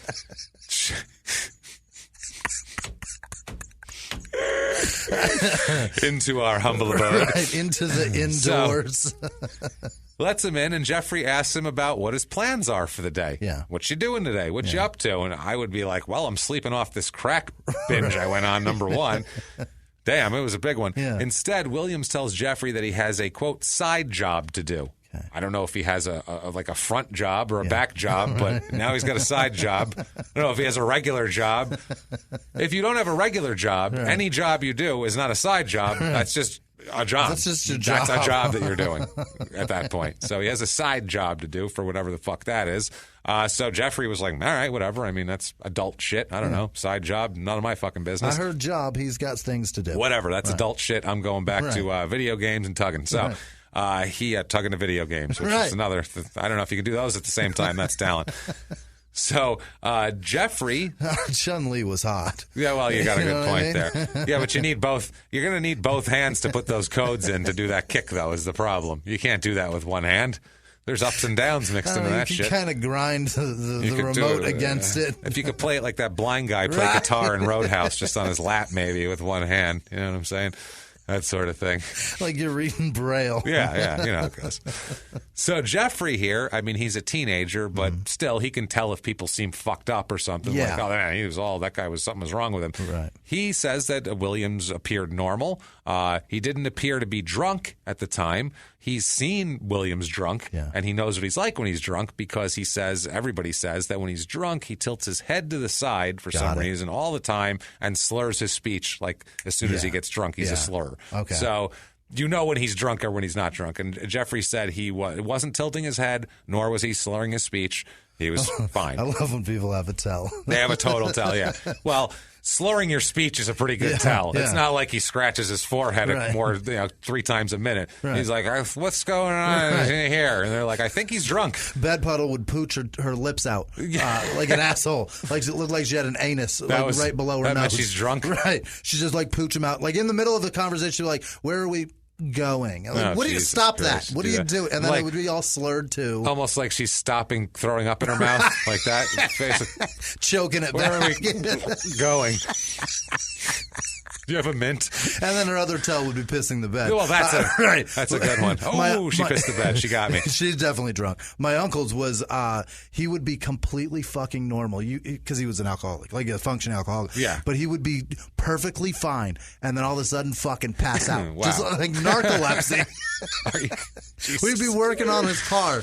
He'd be lying. How much alcohol does this take? Dude, 30 pack. Oh, so this is like deep into it. Yeah, okay. He'd be so alcoholism is what we're talking about. Yeah. Alcoholism into blacking out. Is what we're good. Okay, just alcohol checking. Into that's how he would get this to sleep. sleep. This isn't just fun times. No. This is a sad man falling asleep in his garage. And now deceased. Blacking out. That makes sense. That makes sense. I probably didn't have to say that part.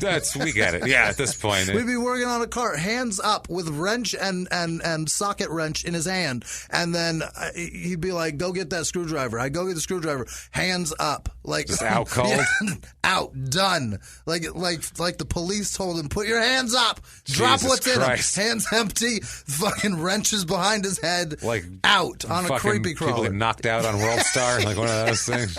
Guarantee his arms are asleep. Like Christ, man. More asleep than he That's is. terrible. If he was alert, his hands were tingling. Like oh my drunk. God! He woke up. Why are my arms tingling? My arms hurt. Something's wrong. So Williams here. He gets in and he goes to his little area here and he calls LZ on a cordless telephone. Okay. That's what he does. Calls the wife. Calls Sandra up. Mm-hmm. That's his first thing here because he's like, I better fix this. Yeah. And he thought it'd be safer probably to do it over the phone than to just show up. Right. And, get things thrown at him like last time. In case she star 69s it. Yeah. So Sandra, shocker, is super upset with him because she wanted him to return to her home because they'd planned to, start their fucking life together. Right. And this was the beginning of it and he fucked it all up. She also, Sandra, who has seen him very, very fucked up very, very often, said that she did not believe over the phone from hearing him that he was intoxicated. He didn't sound drunk at all. Once again, if you smoke a bunch of crack, that'll take the edge off the drinking. Also, it's been 7 hours, you know? That's the other thing. He probably stopped drinking at 3 o'clock in the morning, so it's been about 3 hours, and in that 3 hours, he smoked a ton of crack. Right. So, but he also took pills, and who the fuck knows? So she doesn't think he's messed up, though, which pisses her off because she probably thought he was with another girl or something at that point. Right. If he's out so drunk he doesn't know what he's doing, that's one thing. But if he comes 6 o'clock in the morning and he's calling her up sober, she's like, where the fuck were you? Right. What's happening? I expected you to be sloshed right now. Right. So Jeffrey watched as Jason paces back and forth talking to Sandra on the phone. And he says he just doesn't slow down. He's just pacing and pacing and pacing back and forth like a guy who smoked a bunch of crack and is upset and irritated and aggravated about something. So now, this is what Sandra Elsie heard on the phone. Okay, this is from her end. This is her quote on this. She says, quote, "All right, and pretty soon, I hear they live in a trailer and the doors are so small and they're cheaply built." What sounded to me on the phone, it sounded kind of like two fat people who are trying to get out of the door, and they kind of sound like they bumped and hit the wall, and it was kind of a sound like that. Okay, number one. Let's process that for a second. First of all, I hear they live in a trailer and the doors are so small and cheaply built. Oh, highfalutin Sandra living in a house. You with your doors with stuff in them. You with your walls with wood in them and shit. And your solid doors and shit. And your beams. Secondly, your studs. How the fuck does she know what it sounds like? That is really specific. That's okay. So we unpacked the trailer part. Now she said it sounded like two people. Right. No, two fat people. Why are they fat? Are they fat because they can't fit through the door?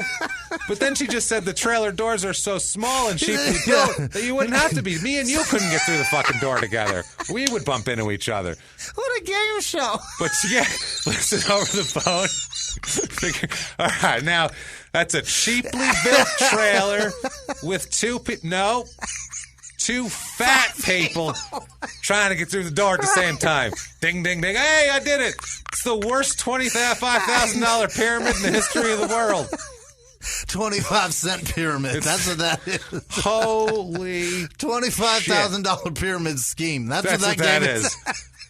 Wow. So, okay. How does she know that? That's amazing. According to her. She has heard that before. She has heard two fat people try to get through a cheaply built trailer door at the same exact time. That's so many specific. times. She's heard it so many times. So specific. She can recall it through a Casio. That's what I mean. That's like a sense recall thing. That's like, what is that? Is that Ginger? That parade when I was a kid, when I was 10, and my mom, right there. Oh my God, I'm back again. Oh my God. Two fat people. What? I couldn't believe that when I'm reading it. I'm like, two fat people? What the fuck? So she said kind of like bumped and hit the wall, and it was a sound kind of like that. Okay. So two fat people have tried to get through a door in her mind. She's worse than Kato Kalin. She really is. Kato Kalin's, I heard a knock outside on the wall. Heard a bump. It was like a... He didn't say sounded like two. No, one guy who was in shape and a heavy-set woman in her, licks his tongue, holds it up for the wind, mid-40s. She was in her mid-40s. They bumped into my wall. Right. That's what happened. She knows, though. Oh, fuck. Sounded like a pretty well in shape African-American fellow that maybe played for the Buffalo Bills. With with a possibly a Jewish waiter. I'm going to go with in his mid-20s. Right. Yes, that's right. Holy shit. I think he was carrying sunglasses. I'm not sure.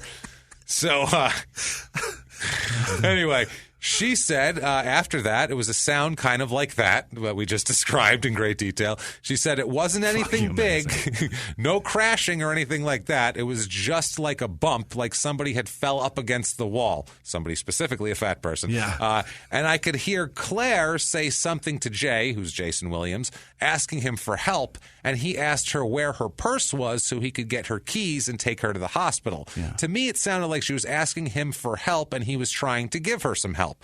but I had talked to him. This happened around 6:20 when he dropped the phone. Somebody picked the phone back up, and it seemed to be, I don't know if it was a wall phone or a cordless phone, but I could hear the phone hitting something like that, indicating like it was swinging on a cord or something. Somebody picked it up, and I was going, Jay, Jay, and the phone dropped again, and then I didn't hear anything else. They said now, so the person questioning her said, okay, now you heard what sounded like a bump, which in reality was a shot. Wow. Yes. She is a really bad game show contestant. She said it didn't sound anything like a shot. Clearly, it sounded like two fat people going through a cheaply built trailer door. So she, wow. She can't discern between a gunshot and two fat people bouncing around in a trailer. She would be a bad $25,000 pyramid partner, I would say. Jesus fuck, that's terrible. It's a hat you wear indoors to keep water off your head. Shower cap, you fucking moron. Sorry. Do you mean beanie cap? Beanie cap because it's cold? You son of a bitch. It's that moose plaid one, right? All moose right, plaid. there. Moose with plaid. The ear flaps. Right. So they said, okay, did you hear a second shot or a second loud noise of any kind? She said, it wasn't loud. It was like, and they said, okay, what? And she said it was like a rolling type, just like if I stood up against this wall, and fell back against it, it would sound like that. I did hear that sound twice. So 2 trailer wall sounds, basically.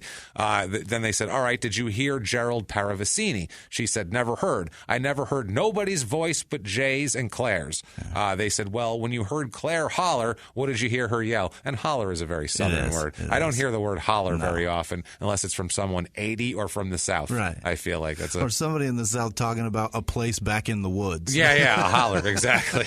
So, where they do horrible things. Horrible things, yes. Foreigners, beware. Right. So they said, when you heard Claire holler, what did you hear her yell? She said, answer was, she was asking Jay. She said, help me, Jay. And he said, where's your purse? He said, where are your he said, he asked where her purse was, that he wanted to get her keys. And then he came back to the phone, and we had said a few more things. And then I said, what's going on? And then about that time, I could hear her ask her something, her ask him something, but I really couldn't hear what she was saying. The second time she said something to him, I couldn't understand what she was saying. Perfect. I can't understand what you're saying. Exactly.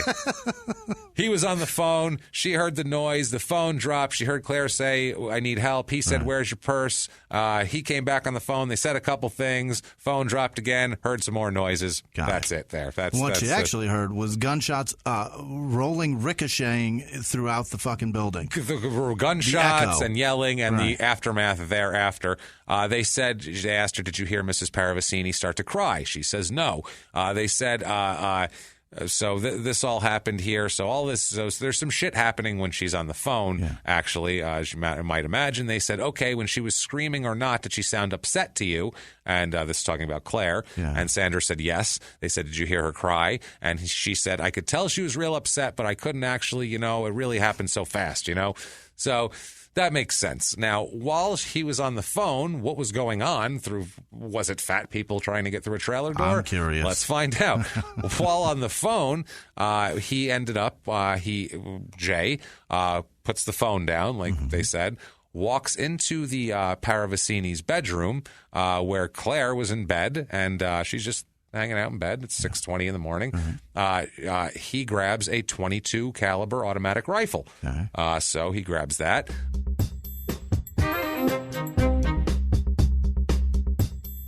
Hey, everybody, just going to take a quick break from the show to tell you a little bit more about Simply Safe. SimplySafe.com with an I, James. That's right. SIMPLI. Right. SAFE. In 2017, the Better Business Bureau heard more than 5,000 customer complaints about alarm companies. What? That puts home security in the top 10% of most complained about industries. Is that right? That's crazy, isn't it? I believe it, too. Yeah. Here's how you fix home security. You get rid of contracts. hidden fees. You work really hard to earn your customers' business instead of relying on tricks and fine print. That makes sense. That's it. And that's exactly what our friends over at Simply Safe have done. This is a company that treats you right. There's no contracts, nothing hidden. They're not trying to mess you over. How rare is that? How rare is that today, a company that relies on good service and a great product to earn your business? That's crazy. Rocket science, isn't it? And they figured it out. Good job. I've known Simply Safe and known about Simply Safe for a long time. We have here. They are good people over there. They have a really, really good product. You will sleep safer at night knowing that your home is protected by the people over at Simply Safe. It's why they've got an A+ rating with the Better Business Bureau for 10 years running. And there are over 40,000 5-star reviews online for Simply Safe. Simply Safe is what security should be. You're getting the best protection, period. Visit simplysafe.com/small. That is simplysafe.com/small to sleep better at night and protect your family. Simplysafe.com/small. Get in there, protect your family. And now back to the show.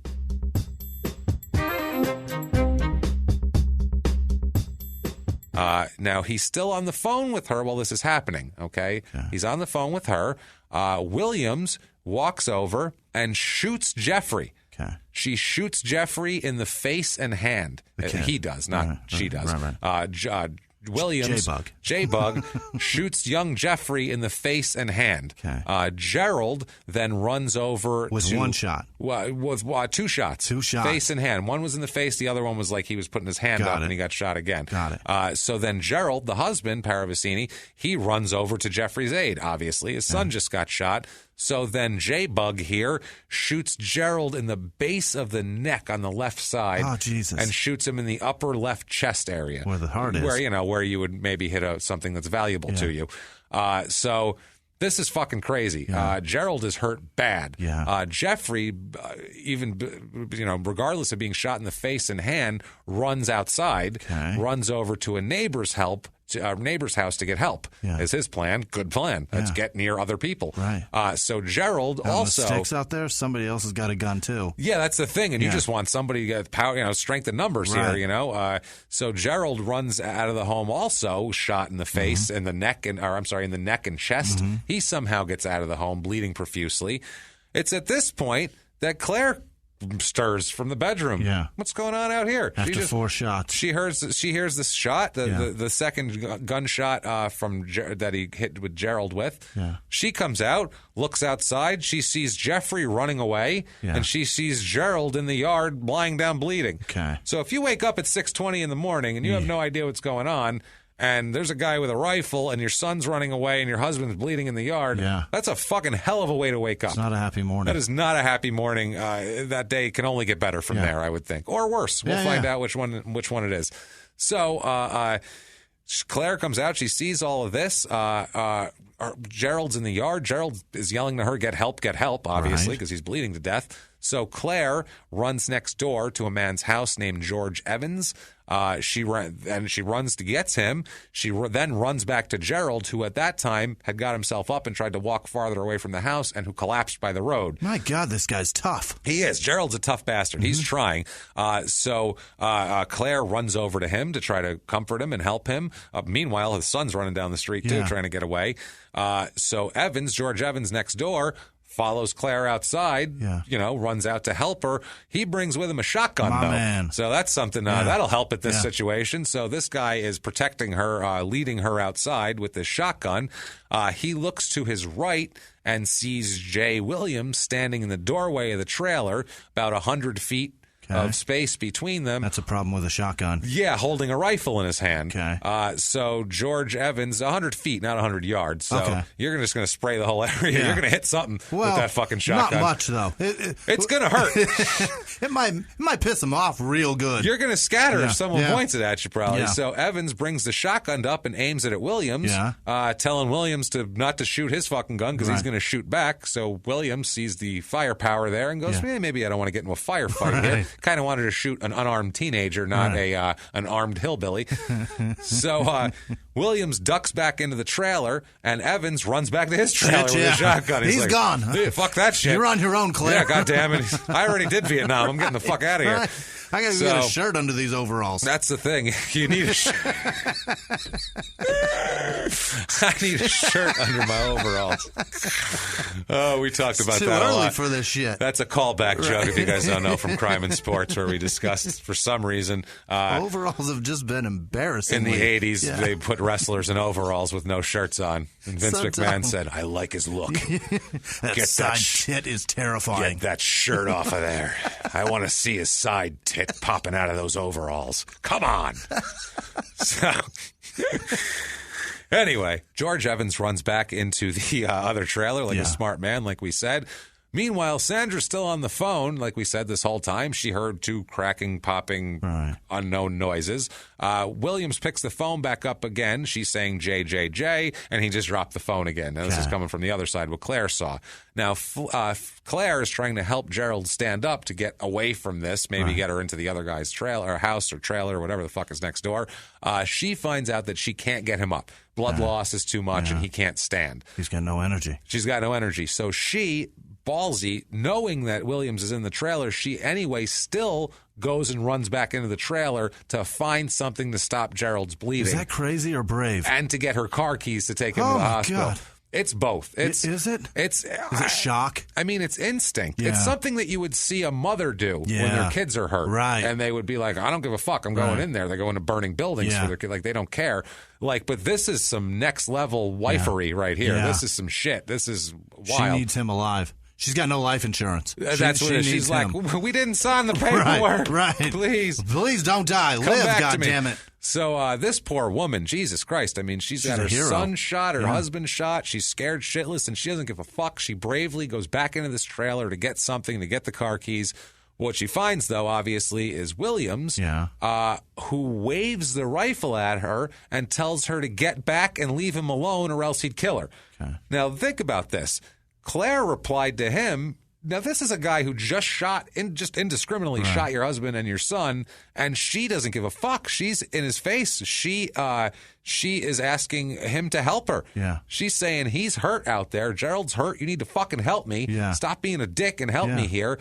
Williams then, instead of shooting her, he smashes her in the face with the rifle. Jesus. With the butt of the rifle, which is brutal. That's vicious. You know, what you see in like a Full Metal Jacket when somebody fucks up and they give him a jaw check with the butt of an M14. Or the bad guy in Die Hard. Yeah, one of the two. Somebody's getting jacked. Someone's jacked in the face here. So he smashes her in the face and the jaw, breaking her jaw. Fuck. Which is brutal.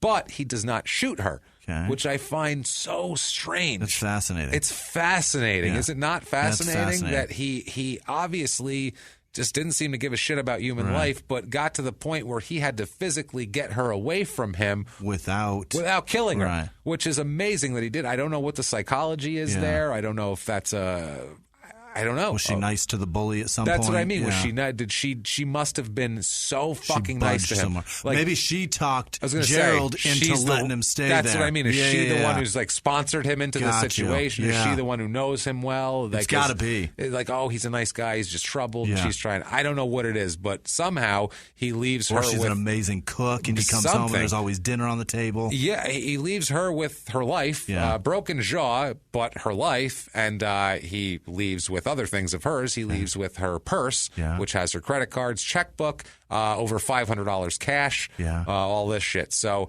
meanwhile, while all this is going on, this is like Rashomon. It's like all these different points of views because there's a phone point of view, there's Claire's first person point of view. Now there's a guy driving by on the street, a gentleman named Buford Billaduea. Wow. Buford. That's a southern name. Buford. Billaduea. I don't know what, but Buford. They call me BB. They call me BB. It's much easier now. Now, BB, he's driving his truck. He drives past the Paravicini's trailer. Yeah. He saw Jeffrey and Gerald run out of the trailer. That's the time he ran in front. So this is, we're putting, triangulate this whole thing and put it together. He sees them run out. He then sees Williams follow them later on because he sits there for a minute. This is... Because all this happens, we just described it, but it happened. This is 30 seconds. Right. She runs next door, gets the guy. He comes out. Don't you shoot, he runs back in his trailer. She goes inside, says, help me. He smashes her with the butt of the rifle, walks out with the purse. a minute tops. Yeah. So this guy sees all this, sees this guy bleed, and sits there for a second, then sees Jason Williams come out of the trailer with a large black purse. Okay. Now, Williams, at this point, approaches Billaduea, telling him that he needs Billaduea's truck because he has an emergency. Yeah. Okay? Now, Billaduea, this is fucking great. Billaduea, this is very Southern. Yeah. Buford notes that Williams looked as though he had been, quote, taking dope. So, maybe he's seen it too. He said, I heard it on the TV. They talk about them people that take dope, and I feel like that's what they're going to look like. So Billaduea does the probably funniest thing I've ever fucking heard of when being caught. I've never heard of anyone do this when they're being carjacked. This might be the thing to do. I'm not sure. What he does is he yanks the keys out of the ignition, gets out of the truck, and runs into the woods. Leaves it's his yours. Truck. He didn't say, give me the keys and the truck. Didn't say shit. Left his truck in the middle of the street with the fucking driver door open, and he just ran into the woods with his keys in his hands, leaving Williams standing there going, what the fuck do I do now? What do I do now? He's got a truck. Shit. All right, well, that's pointless now. It worked, but it's the funniest fucking thing I've ever heard. Now there's a truck sitting in the middle of the road. It's the equivalent of like a kid if somebody pushes him, they just go down in like a fetal position. It's like that sort of thing. Like, what the fuck? What's wrong with you? Right. So he does that. So then Williams began shooting at Billaduea. Just looking him into the woods. Indiscriminately firing shots off at a running man. And now it's turned into a real Southern farce now. Now it's a shitstorm. Now there's a guy named Buford fleeing a pickup truck into the woods. Now I hear but it's like comical. It's not like, it's not rapey banjo music. It's like when Smokey's running from the Smokey and the Bandit are having a chase. I don't know. It's Benny Hill on a banjo. That's what it is. So, I mean, there's dying people. It's not funny, but this is fucking ridiculous. Crazy. So he's shooting at this guy. This guy doesn't get hit somehow, runs away into the woods, avoids being hit.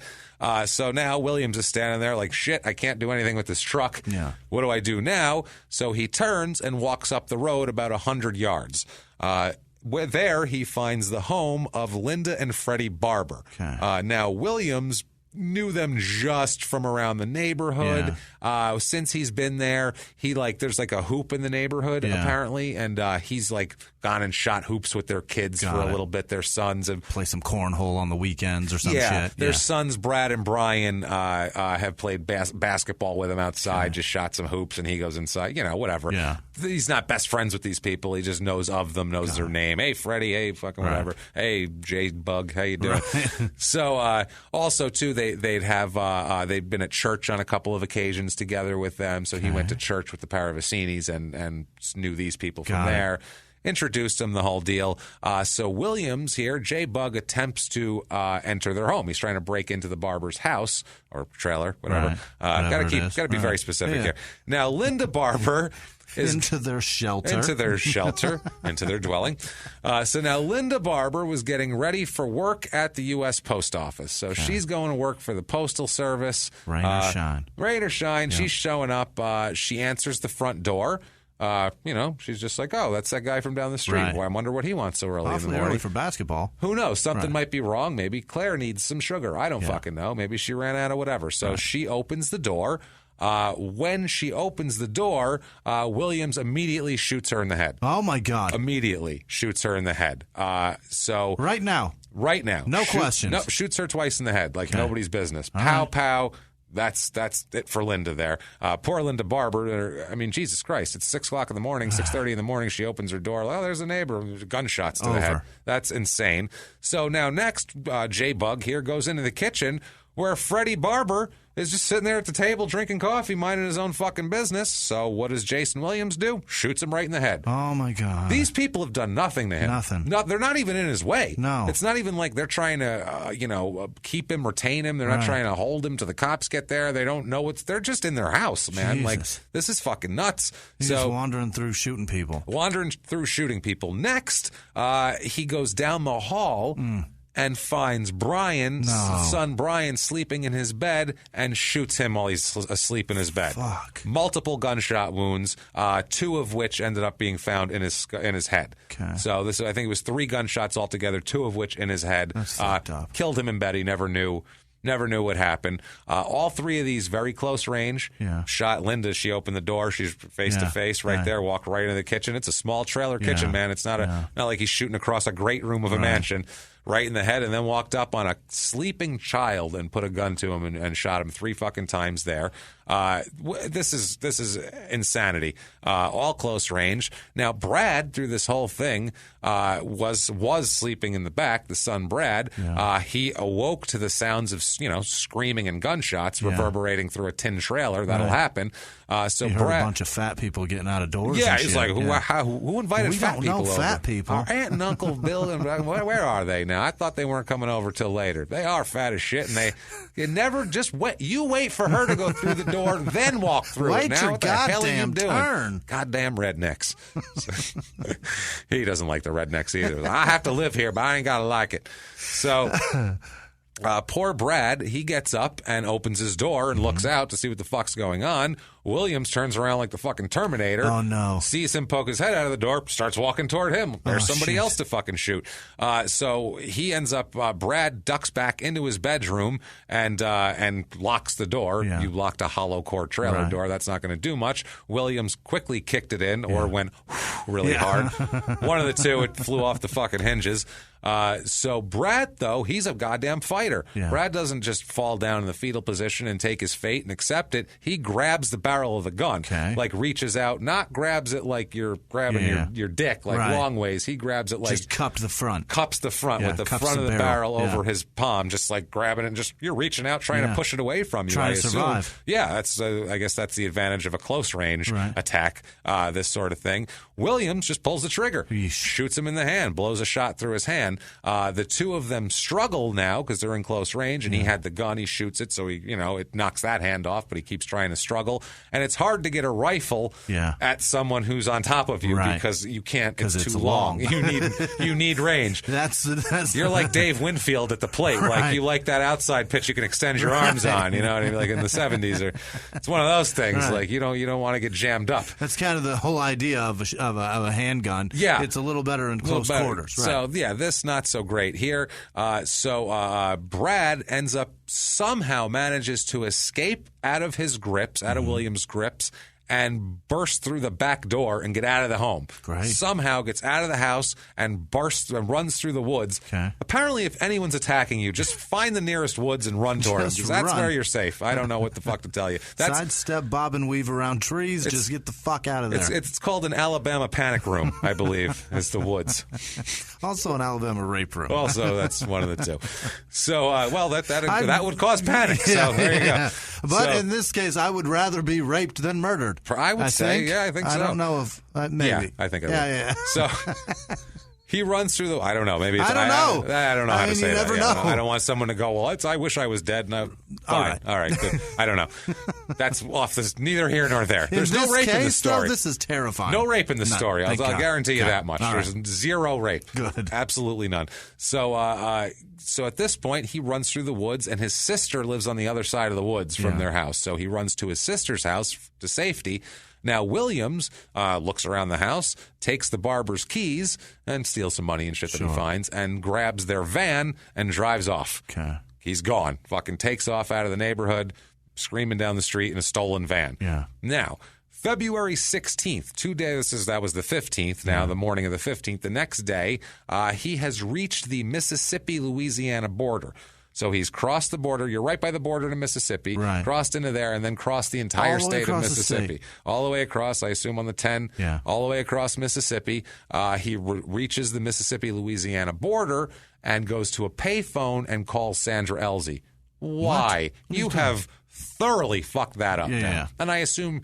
If I'm him, I would assume she knows about what I just did, too. So she probably likes me less now, I'm going to say, at this point. Maybe I can restart this, though. Like, baby? The good day, so my day went to shit, but I had good intentions. So I'm going to go back to the part where I still had good intentions, which was the phone call to her. That's what I'm going to do. You believe in Jesus? Because I got a tone right now. You can be born again. Right. See, like this relationship. And I choose to be reborn right the part where I was on the phone with you. Right about there. So picture me sliding out of Jesus' vagina right now. Right before I said, take me to the Top Gun Club instead of going home with you. Right before that point. That's when I'm going to slide That's when it right got bad. out of Jesus' nether loins. That's what's going to happen. Nether region or loinal area. So Sandra Elsie advises him to surrender because the authorities have now come to her house looking for him. Sure. So she's like, cops are here too. Like, everyone's fucking looking for you. You shot a fuckload of people. Too many. You killed a bunch of people. This is just not okay here. Jesus Christ, man. You have killed... That's too many people. I'm sorry. But by the grace of God, did BB get out through... 4 people, sorry. Yeah. Could be 6. Yeah, it could be 6. That's the thing. Could be Claire. Could be fucking Brad. It could, who knows? But could be Buford, 8 if he hit BB. Right. He's out there. If he hit BB and killed Claire, that's 8 altogether that caught bullets. No, absolutely. Unbelievable. So she told him, apparently, after this, she said to turn himself in. He walks out of a telephone booth and walks over, finds the nearest police officer he can find and turns himself in Mississippi. That's it. He's like, all right, fine. Turns himself in. It's about 100 miles west of where this all took place. He tells authorities he was drinking heavily and he was taking LSD, and more on that later. More on his excuses later. But that's what he says initially. The police say that he had a phone conversation with his ex-wife, and she apparently didn't want to see him anymore, and they believe that was the trigger that made him snap. Okay. But that wasn't good enough, right? They still cuffed him? All right, good. They were like, oh, well, let him go. Sorry, you got to let him go. It's a great story. He was under a lot of pressure. His wife left him. It happened, But you just slid back out of Jesus' nether loins, right? Yeah, it's okay. All right, she's fine. Have a great day, sir. So Brad Barber and Jeffrey Carr, the Paravicini's stepson there, were both wounded, and they were both in stable condition in the hospital by the time he was caught. So they said... It's funny too. They had him, like, he went to the police, and then they had to like call the other police to come get him. Like, hey, we got a guy here who says you might want him, type of thing. And the cop said, quote, he told us about where he was, and he said that he had thrown the rifle away. So he said he was on the way. He threw the rifle out the window or over a bridge somewhere. He doesn't know what bridge or what water it was, just one of these bridges over there. He said he also disposed of Freddie Barber's wallet after taking all the money out of it, obviously. He said he spent the money that he stole from the Barbers and Claire Paravicini on what? Crack cocaine. Oh, my God. He said, because it didn't take him a whole day to get 100 miles. Yeah. He said he took the van and the cash, drove away from there, went and smoked crack for a while. Went to a crack den. Till he had no more. Smoked all of the money in crack that he had, basically, and then took off westward. That's a hell of a fucking plan. That's some kind of plan. I'm going to kill these people, smoke a bunch of crack, and then I guess go to Mexico? I don't know what the fuck his plan was. Turn myself in because westward. I can't get to Mexico now. It ain't going to happen. I spent all my money on crack. Jesus. So, according to his initial interview with law enforcement here, he said that he had a few drinks with Elsie. He said that he drank liquor all night at the club. While at the club, he bought 2 round yellow pills from someone named Teddy. Yeah. Ooh, never buy anything from someone named Teddy. He said he didn't know whether the pills were ecstasy or LSD, but he was pretty sure they were LSD, and so was Teddy. Got it. You're selling pills, you don't even know what they are. I think this is LSD or it might be ecstasy, and someone went, I'll take it. This is either ecstasy or Tums. Try it. What the fuck? It's in a bathroom, so it's illicit, so I'm selling it to you. Unreal. So he says, like I said, he believes he took the pills between 3 and 5 a.m. At that point. Now, April 12th, 92, regardless of whatever excuse he has, he is indicted, obviously, on 2 counts of capital murder. Williams was also charged with attempted murder on Claire and Brad. It was 2 counts of capital murder because that's murder during a robbery. So that's who he stole money from, basically. And it's the other one is that's murder during a robbery, and then the other count of it is murder of 2 or more persons in the same course of conduct is also a capital offense. So he's got 2 death penalty eligible offenses on his docket. So that's nothing about attempted murder or assault with a deadly weapon on BB. No, not on him. He's indicted also. They dropped that one. 2 counts of attempted murder of Jeffrey Carr and Brad Barber also. They could have got him with all kind of shit. All kind of Theft assault, Auto, 2 counts of that shit. I'm sure he had crack on him or some residue of something on him when they found him. He decides to plead. I mean, it's hard to say I didn't do it, right? Because I don't know. Everyone saw you do it, right? You left 2 left 2 living witnesses in one house and 1 in another, and then another in another house with a shotgun, and then a guy running through the woods. Right. So people have seen your fucking face. Too many. I would say so. I'm sure he was singing like a songbird at the crack den too. Oh God! But can't imagine what he was talking about. Flush with fucking $700 in his pocket, and they're like, "Where the fuck did you get that?" He was just there, right? 3 hours before that, spending all his money on crack, and he comes back with crack money. Wrestling with a dude that has a gunshot wound in the hand, so he's likely covered in blood, too. Oh, yeah. Oh, definitely. He shot all these people close range. There's blood all over him. He can't not have blood on him. He pleads guilty, or I'm sorry, I apologize. Yeah. He pleads not guilty by reason of mental disease or defect. So he's going to say he's crazy. He's not going to say he's crazy, actually. It's very, very temporary because his excuse is, I was tripping my balls off. That LSD's a hell of a fucking, takes over. Man, I couldn't help it. Doesn't fucking make it okay, bro. No, we get to the trial of this whole deal, and Williams testifies at his trial like a lunatic. Yeah. Is this one of the first of its kind to be argued that he was on drugs? Really? People try that shit for years. And there's actually an argument for it that if you're so fucked up that you are not aware of the consequences of your actions, blah, blah, blah, you'll still get convicted probably for murder, but technically by the law that would be manslaughter at that point, like an involuntary manslaughter. But you're going away for something for this. You can't just kill people and go. Trying to make the sentence lighter. Yeah, you can't just go, I was fucked up, and they go, oh, that's all right, man, that's all right. We understand. Yeah, clean it up next time. Clean it up next time. It's no big deal. So it's a crazy thing to fucking say. But at the trial, November 10th, 92, he testifies. He says that he had a few beers with Elsie, like we said. Then he said he quote, he drank, quote, a pretty good bit of beer after she dropped him off at another club. He said at the club, he's telling the court that he purchased 3 hits of LSD for $7 each. That's a deal. That isn't a bad deal. I was going to say, it's not terrible. From someone he didn't know, Teddy. That's a bad deal. Teddy, you bought unknown pills from a stranger in an Alabama bar bathroom. For cheap. What the fuck did you for a quote good deal? The fuck did you expect would happen here? He said he remembered taking 2 of them. He says that he testifies on the stand that he does not remember killing anyone. Not even for a second. He only recalls that he went into the bathroom and began to feel very scared. He said that the walls were moving at this point, and imagine him on the stand trying to imagine. Because I mean, to tell a big horse shit lie in front of in broad daylight with judges and jurors and people staring at you, it just looks ridiculous to tell something. It's not like, no, I went home. I wasn't there. I went home. No, really, I didn't kill her. He starts going into this crazy story about what he saw in his acid trip. And he's trying to convey this to the jury, which must have been ridiculous. He said he began to feel very scared in the bathroom. He saw the walls move, which they do anyway. They're trailer walls. We know how this works. Somebody must have bumped into them, and it's still reverberating. Then he said, though, this was the thing. He said he saw a larger-than-life apparition walking toward him that made him fear for his life. He's telling this story to a librarian from Gadsden. Who's on the jury. Right. Yeah, who listens to the Gold City Quartet. He's like, I was tripping balls, and there was this big thing, and it was black and coming toward me, and I thought he was going to eat my soul. And she's supposed to believe that and be like, and she says, we should be light on him. She says, let me ask you a question. You believe in Jesus? So I feel like you should. I feel like you need him. Yeah.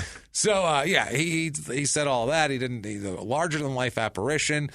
He says that he began flipping out even before he called Sandra Elsie. Yeah. He said so he was tripping balls, called Sandra Elsie as kind of like a grounding thing. And I will say this, when you're tripping on acid, you look for a branch to grab onto as you're sliding down the hill. Solid. You look for a sober person who you know will take care of you because you can't take care of yourself because you are a fucking moron. You're useless. You're useless. So he says that he called Elsie, and he said he tried to disguise his drug use from her to try to keep her from getting angry with him. Right. So he didn't call her up and be like, I'm tripping and I'm scared and I need help. He called her up and been like, oh, I'm fine, baby. It's all good. What's happening? It's fine. Talk to me. Yeah, so he said he testified, though, after he got on the phone with her, saw the apparition. I'm all scared in the bathroom. He says he testifies that he does not remember anything that occurred between the time he dialed the number for Sandra and when he, quote, found himself driving a van in Mississippi a day later. A day. He's saying, I lost 24 hours.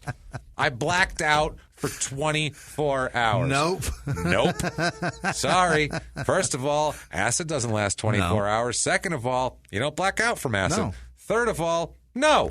24 hours, you don't black out from drinking. There's nothing that makes you black out for 24 hours besides an entire day. Some powerful narcotic administered by a fucking anesthesiologist is the only thing that's going to keep you out. Did you have an epidural in that van, Come sir? on, dude. Seriously. Out of your fucking mind. Did they God give damn you it. an IV Dilaudid asshole. at the crack den? Well, yeah. That's the only thing that makes it okay. They jam that in there. Even then, you'd remember things. You wouldn't not out for 24 hours. You come back an hour later going, oh, fuck, man. Did they Michael Jackson propofol you at the Jesus. crack den? Because otherwise, no. And somehow you walked your way into murders and smoking a bunch of crack and robberies and then driving across the state, but you didn't realize it? Not just sleepwalking. Fuck. You were talking. You told a man, sleep killed. give me your truck. I'm a sleep killer. Right. Sleep carjacker, Right. sleep breaking and enterer, sleep crack purchaser, Right. sleep driver, everything. So, yeah.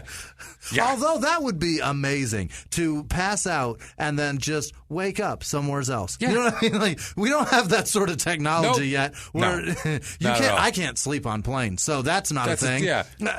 But I'd love to just sit down somewhere and then just wake up and I'm in New York. Never that would happens. Be wonderful. Never fucking happens, unfortunately, for But us. he figured this technology out in 1992. Good. He was pretty impressive, honestly. All on his own, too. A little home experimentation. Regular Steve Jobs. Yeah, and the funny thing is, too, when he spoke to the cops on February 16th and gave his big statement about not remembering what happened, no word of a large apparition. Nothing. No word of walls moving, of being scared, of tripping balls. None of that shit came up at that point. He boy. just went, I don't know, I drank a whole bunch. I don't remember what happened. People are dead. So, that's a sticky point when they, cross-examine him and they're like, well, why didn't you tell the police officers about that and shit like that? I'm still out of it. Right. It's ridiculous. I hadn't thought of it yet. I mean... That's what my lawyer told. I mean, shit, damn it. Fuck, I'm bad at this. God damn it. Maybe I shouldn't have. Hey, you know what? You were right. I shouldn't have. I have to now. Oh, fuck. Did I tell you I was adopted? I'm stuck here now. I'm having chest pains. Anybody else having chest pains? The walls are closing in. I know I did an oath. I think I'm going to read it again. I think I'll read it again because I need some time to stall. Right. So So y'all heard of the Gold Quartet? He said that all he remembers is he did tell the officers that he didn't remember killing anyone the night before he got caught, and that he also told the officers that he remembered seeing blood on his pants and throwing a rifle in the water. He remembered that. Okay. So he's saying, I remember, this, so obviously I did it, but fuck, I'm not responsible. Right. He gets, obviously, psychiatrists to try to back him up on this, a Dr. Claude L. Brown. He's the defense doctor. He meets with Williams here. At trial, Brown testifies for the defense. He says he diagnoses Williams with borderline personality disorder, which is, a common thing, and it's difficult to treat. It can be, and it doesn't mean you're going to go slaughter a neighborhood. Right. So he testified about it. So he said it's a mental disorder characterized by inner emptiness, dissatisfaction, and impulsive actions undertaken in an effort to feel better, such as suicide attempts, or lots of people will have, go out and fuck 30 people or do a bunch of weird person behavior. Some people deal with it different ways. It's all different. It's usually not 8 people getting assaulted. Usually not. But he says that persons with BPD, for the most part, have limited, but by the way, this isn't me saying this. This is a doctor on the stand in 1992 in Alabama. So whatever. I'm just saying what he said in court. He says they have limited but intense fluctuating relationships. He testified that people with borderline personality disorder can be thrown into psychotic behavior by increases in anxiety from any source. He testified that Williams' BPD dates all the way back to his childhood and was unrelated to his use of drugs before the murders.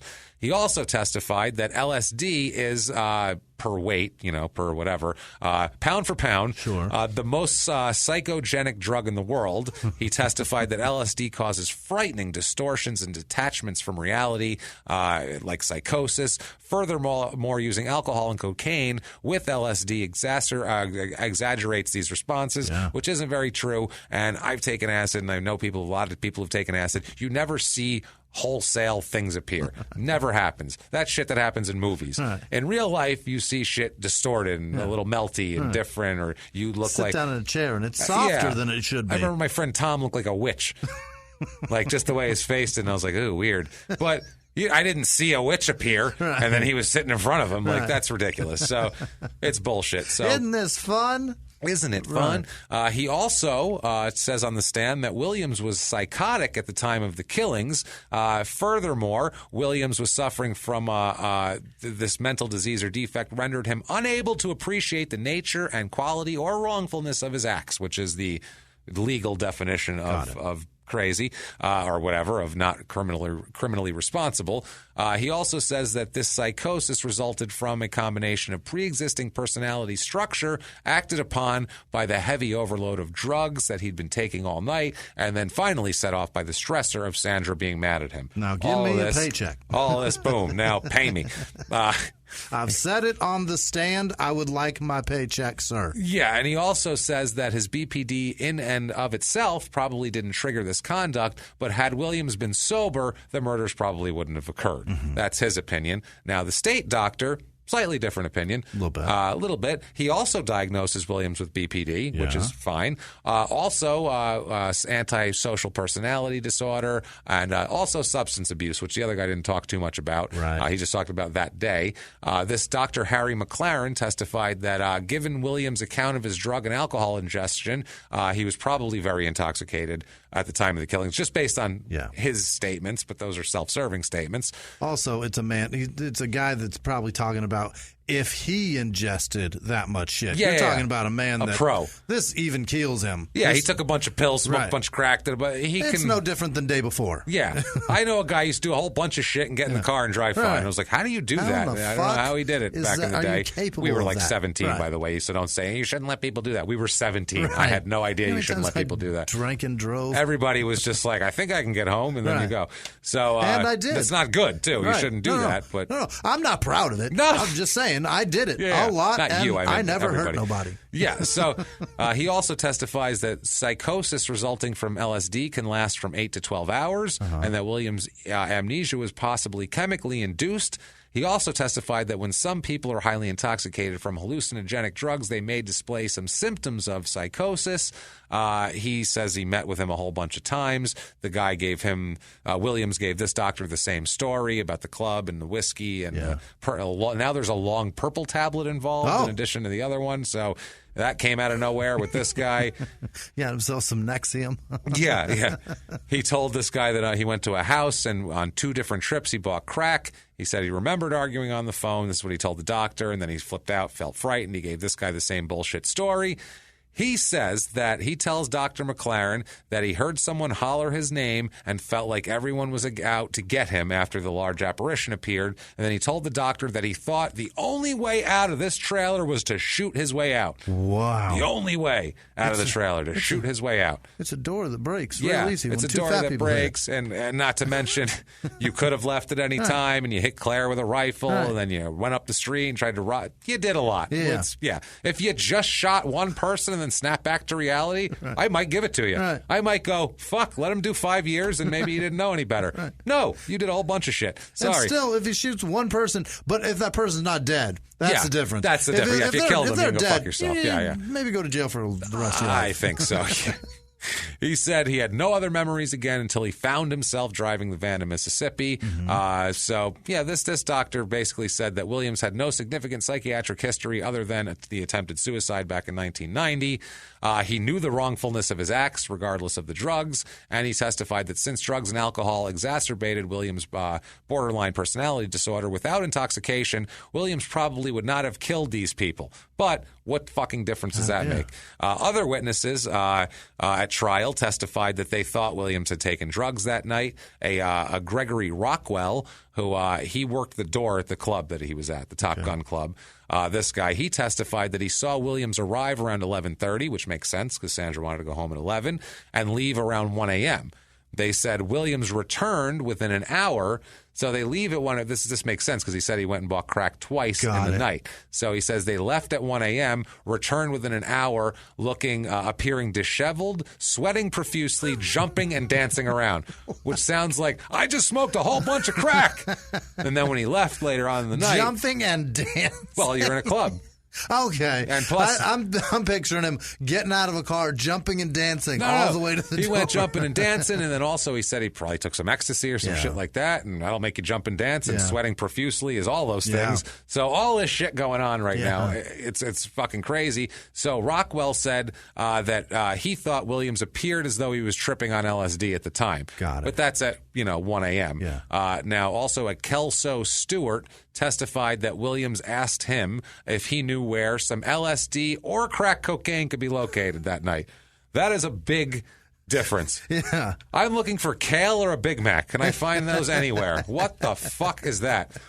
Not that one's good and one's bad, but they're very different. There's a valley between those two. That's huge. I can see somebody saying, I'd like to get some weed and some Coke. You know what I mean? Yeah, because I'm going to eat those together. Right. Booze and Coke keeps people together. I'd like to get some acid and, or crack. a rake. Either one. Which is, I don't know what I'm in the mood. He didn't say both. He said or. I'm looking for either. I either want to trip or be on crack, which are way different. So I don't know what he's in the mood for. Right.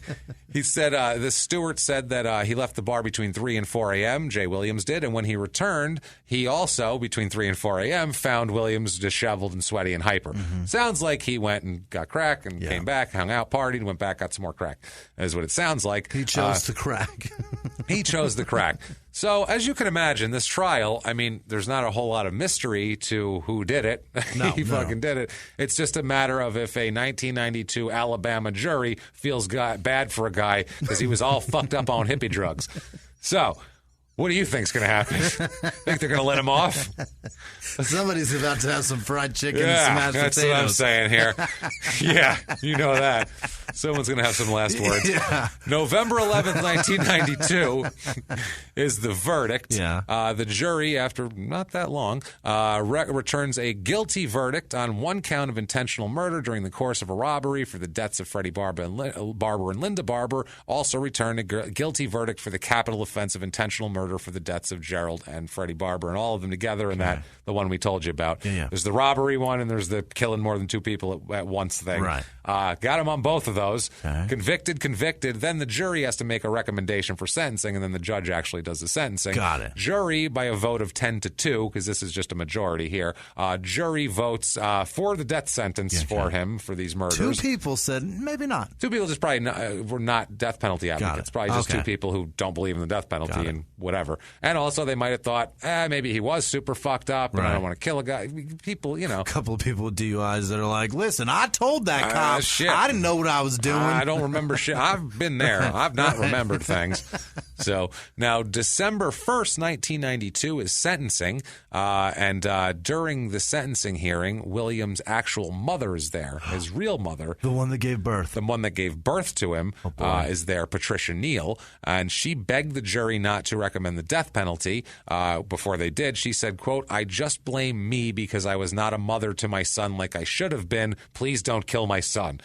So I feel for this fucking lady. That's some tough words. She's up there going, Jesus, fuck, it's all my fault. I mean, you would feel terrible because you'd be like, maybe if I raised him and was a good mother, and had a good father, had a good family, maybe he wouldn't be a fucking murderer. I would think that too if it was my son. I shouldn't have fucked my kin. If your son killed, I shouldn't have fucked my cousin. If your son kills a guy, you're going to feel guilty for that shit. Terrible. I did something wrong there, I would think. So the court rethinking every conversation. What did I had say with to him? Yeah. So the court here, it's up to them, and they tell him sentencing you, sir. Yes. May fuck off. To? They sentence him to death. Oh boy. In addition to that, they also sentence him to 20 years imprisonment for the attempted murder convictions. So we're going to put your corpse right back in a cell. Yeah. Enjoy. I wish they would do that. Right. Just like taking Throw his bones back there. They should have a wall of urns that have like expiration dates, and then you just take the urn and toss it out after 20 years. The catacombs under Paris, just like where there's like rooms of like thousands of skeletons that are just like chained up. No, they just stuff skeletons into a big room at the end of these catacombs under the city, and you'll walk through and they have a big skeleton room. I'd rather it be like they stuff the dead soldiers in there, like H.H. Holmes' dungeon, where they're just like skeletons strung up. Yeah, like that. And shit. Jesus Christ. No, but a wall of urns that just have like a date that you can throw that shit out, or it can go back to the family if they want it by then. It's been 20 years. There you go. You're free. You're free to go, sir. So that would be amazing. So he appeals, obviously. Yeah. Number one appeal, he appeals on several different counts. First of all, he appeals on the alleged abuse of the grand jury process, God damn it. He contends that the district attorney engaged in prosecutorial misconduct that violated his right to due process and a fair trial under the United States and Alabama constitutions. God damn it! He says that this requires immediate reversal of not only his sentences but also his convictions. Let me free. They need to be put aside. They said this was all about the timing of when the district attorney subpoenaed his ex-wife Elsie there. She was at the trial to be a lead defense witness, but then she testified before the grand jury when the prosecution called her. So they're saying she was on our witness list, so you can't call her as your person. And it's fucking ridiculous. It's absolutely asinine. Is that how that works? No. Okay. No, it absolutely isn't. What's it matter? It absolutely Because they get to cross-examine her anyway. That's the thing. But they're just going for and they could it doesn't call her matter. too, but it's couldn't an they? appeal. Yeah, but it's a law. It's grand jury shit is complicated, and there's more legal shit to it than that. But that's the basic gist of it here. Also, he's complaining because the grand jury had no billed, is what they're calling it, the charges against Williams for the attempted murders of Claire and Buford. Yeah. They brought them before the grand jury later on and called Elsie to testify then and cross-examined her. And then later the district attorney asked the May grand jury to, it's so weird, and then brought the charges up later. Okay. They're trying to say the DA manipulated the process to get the most charges and to get whatever, which is what they do, and he probably did do that. Job. He still shot a shitload of people. Right. So their job is to stack charges based on the event. And and I'm all for, because we've had people ask this. I don't want anybody not getting a fair trial. If it comes out that the DA made somebody lie and shit like that, I don't care who you killed. You should get another trial. Right. Period. That's it. You should get a retrial that's fair. Right. And we should all be fair and convict you the right way if you fucking did it. And Harry Connick Jr.'s dad, that dickhead in Louisiana, just going after death penalty after death. That's terrible. You don't know. That's not the way it should be. It should be case by fucking case. So it's one of those things. So, anyway, back to this here. Yeah. But, a little ticky-tack thing. I'm like, that's a different thing where the outcome would have been the same and everything's fine. That's like, you didn't really get fucked and not get a fair trial because the sequence of events of a grand jury indictment, you shot a bunch of people, you fucking idiot. Fact is, several people are dead because of you. I don't care if you wash two of them away. Yeah. Take all the charges except for one capital murder. You're still up for death, buddy. Yeah. Well, that's the thing. And the other thing, too, the court also brings up, funny, nobody brought that up while it was happening. Right. They said,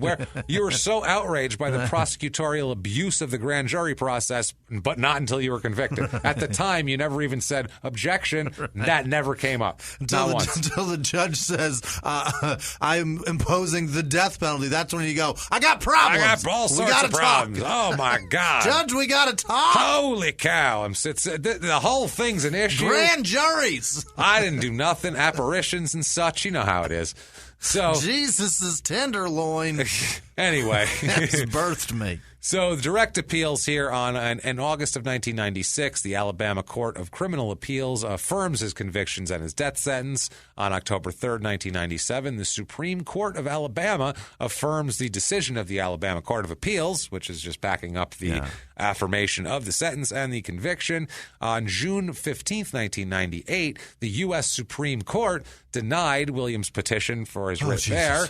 They told him to fucking eat dicks, too. I was getting scared for a second. It's weird here. So 1999, Williams files a state habeas petition in state court asserting ineffective assistance of counsel now. Oh, Jesus. So this is 10 years later, 6 years later. He's swinging heavy, isn't he? He's swinging for the trying to throw whatever shit sticks to the wall. Yeah. Handful of spaghetti. Yeah. How many stick? Half it fell on the floor. Fuck it. A couple of strands are still up there. It works for me. Habeas right there and grand jury right there. I name him Corpus. All right there. Now, August 17th, 2000, the court holds an evidentiary hearing. On October 9th, 2001, the court denies Williams. He had a petition for some evidentiary bullshit. This was like a real technical ticky-tack thing he was going for. They denied him on that. On November 14th, 2003, the Alabama Court of Criminal Appeals affirms the trial court's denial of his Rule 32 petition. Okay. So this is some legal shit. On May 14th, 2004, the state court denies his application for a rehearing on the denial of the affirmation of the rule petition.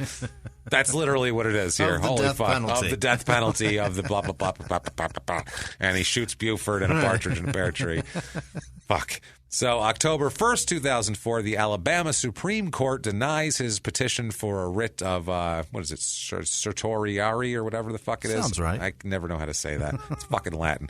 So Williams then he files a petition for another writ of federal habeas corpus in the U.S. District Court. The whole deal. His issues are they're having this. It's a restricting issues one. It's only restricted to the scope of what it is. It is the issues are whether trial counsel were ineffective in presenting an invalid insanity defense. They go through the whole thing: prejudice, intoxication. There's a ton of different appeals on all of this. They all fail. Yeah. After all of these failures of trying to nitpick the law, finally May 19th, 2011 comes on, and that is execution day for him. Now they have another defense challenge here. They challenge the use of the lethal injection drug, of course, because it's new. Yeah. He will be the first person executed using this new cocktail of drugs after the old cocktail became unavailable in the state. So it's pentobarbital, and they argue that it wasn't proven to cease consciousness or otherwise stop the ability to feel pain, which is what the first drug does, knocks you out, and then the other one kills you. His lawyer said that violates the constitutional ban against cruel and unusual punishment, and so they take this all the way to the Supreme Court, and the Supreme Court, minutes before the execution is set to take place, denies his stay. So get fucked, mister. We're about to find out if it causes pain. They said, well, we got to learn somehow. Got to try it on somebody. You seem like the guy, is what they said. Holy shit. So you're a guy that's taking a lot of drugs. You're a good guinea pig. That's what you don't mind, do you?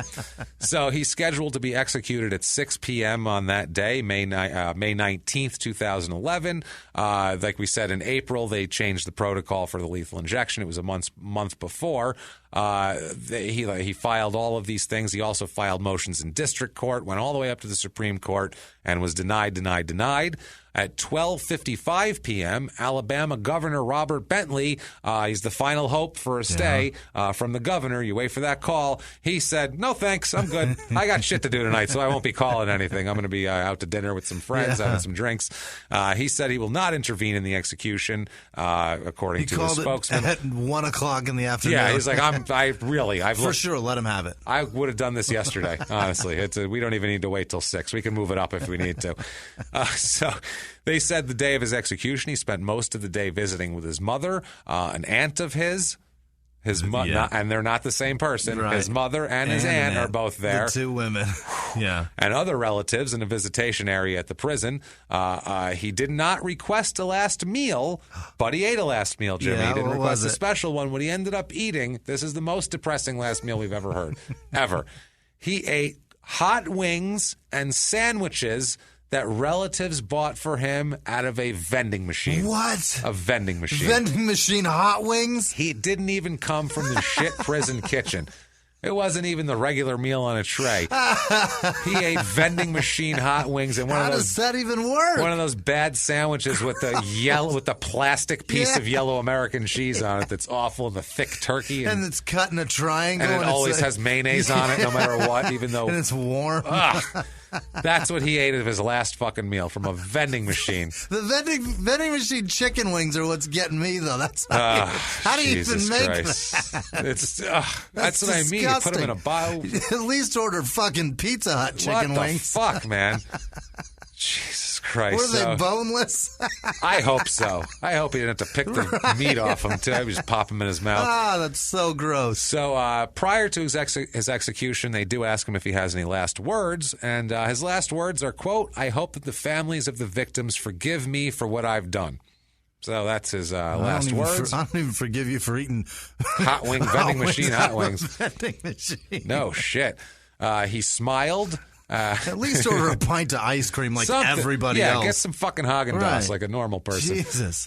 He smiled at his crying mother, and he, after he asked for forgiveness for the killings, he died by lethal injection at 6:19 p.m. on March 19th of that year's May 19th. Sorry, 10 of the family members of the victims were there, including Jeffrey. Wow. The man who was shot there, and also I believe Brad was there too. Great. So we have that. Surviving sons of bitches. Survivors, man. In their 40s now. Yeah, oh yeah. Jesus. Later, they witnessed the execution. This was at Holman Correctional Facility in Atmore, Alabama. Another viewing room also. William's mother and aunt would look in on him. The minister there was also a minister who works with death row families. They said that he appeared to be calm, Williams. When he smiled at his mom, had the chaplain there. They shot him up, and he dropped down. That was it. And he's fucking dead. So big deal. Yeah. Older brother here of Freddie Barber said that his family has suffered for the past 2 decades since the murders. He said that Brad Barber, who at the time was 16, who's now in his 30s, still has nightmares about the massacre here. Fuck yes. It's crazy here. This older brother, Louis, also said that, quote, "We're going to try to put it behind us and go on with our lives. You don't never really want to see somebody die, but I think justice was served. I never did think I'd live to see this day, but I did, and I thank the good Lord for it." That sounds like a guy from Alabama who really likes the death penalty. He just contradicted the fucking. You don't never want to see somebody die, but I think it's the good good. Lord. I thank the good Lord for what I saw today. You never want to see it, but when you see it, you got to thank the good Lord for it, because he did give it to you. He did give that to me today. That is a gift from Jesus. Yes, sir. They asked him. It's awesome. Jesus. They also asked him if he could ever forgive Williams after hearing his apology. I don't forgive him for eating chicken wings out of a vending machine. That vending machine sandwich looked terrible. Louis Barber, the older brother, said that, quote, "It's possible. He sounded kind of sincere. He asked us to forgive him. He said he was sorry. We'll take it from there." Okay. So maybe over time, who the fuck knows? Williams willed all of his worldly possessions to an Ellen Leabelle of Warrior, Alabama. What did she get? Nobody knows who she is to him or how she knows him or what the fuck, but his belongings were a Sanyo black and white TV in 2011. Yeah. Where the fuck do you get a black and white TV? That's not even available as an option. What is that worth? What is nothing? Assorted pictures and letters, cosmetics for some reason. I don't know if that meant soap and shit like that.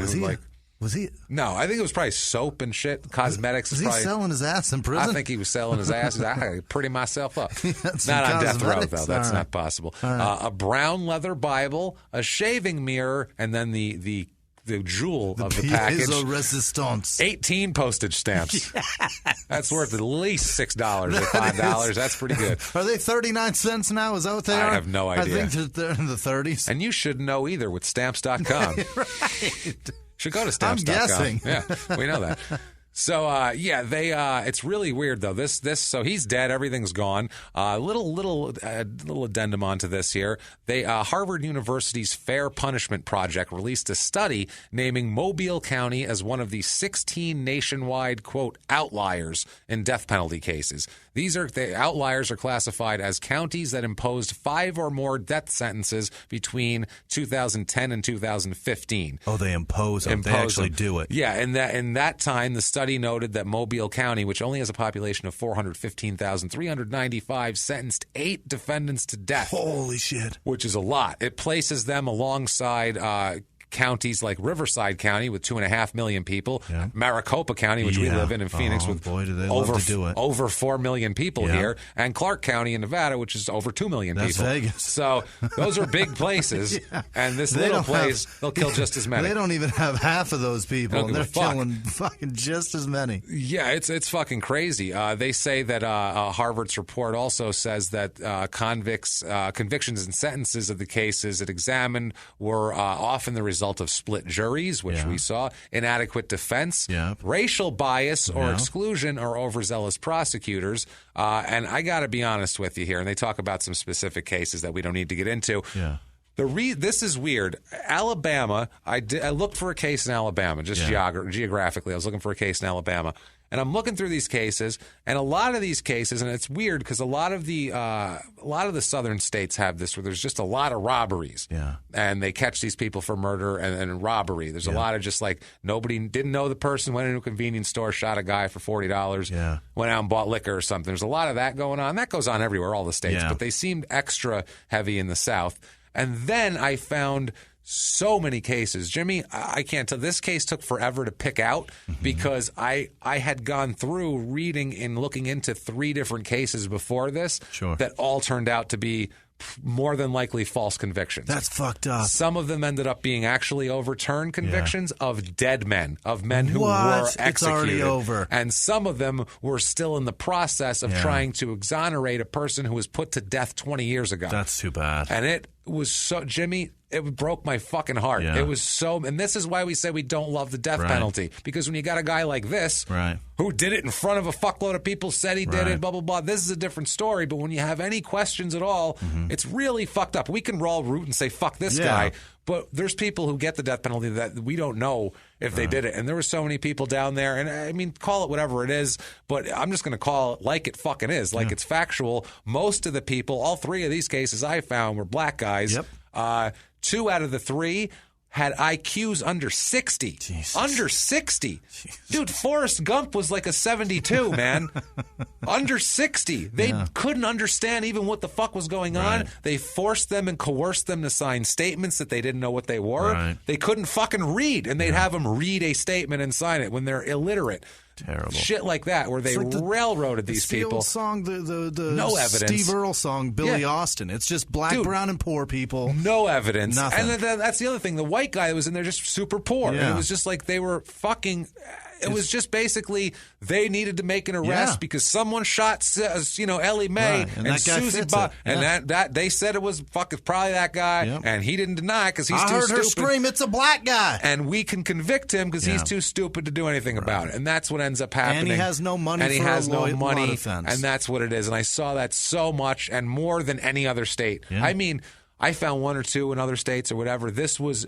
So many of them, I had to take a step back and go, what the fuck? How am I going to find a case? They're all bullshit. Alabama. They just net anybody and bring them in. What do they get in Alabama? They make SEC champions and fucking death row criminals. Lethal injection parties. Candidates.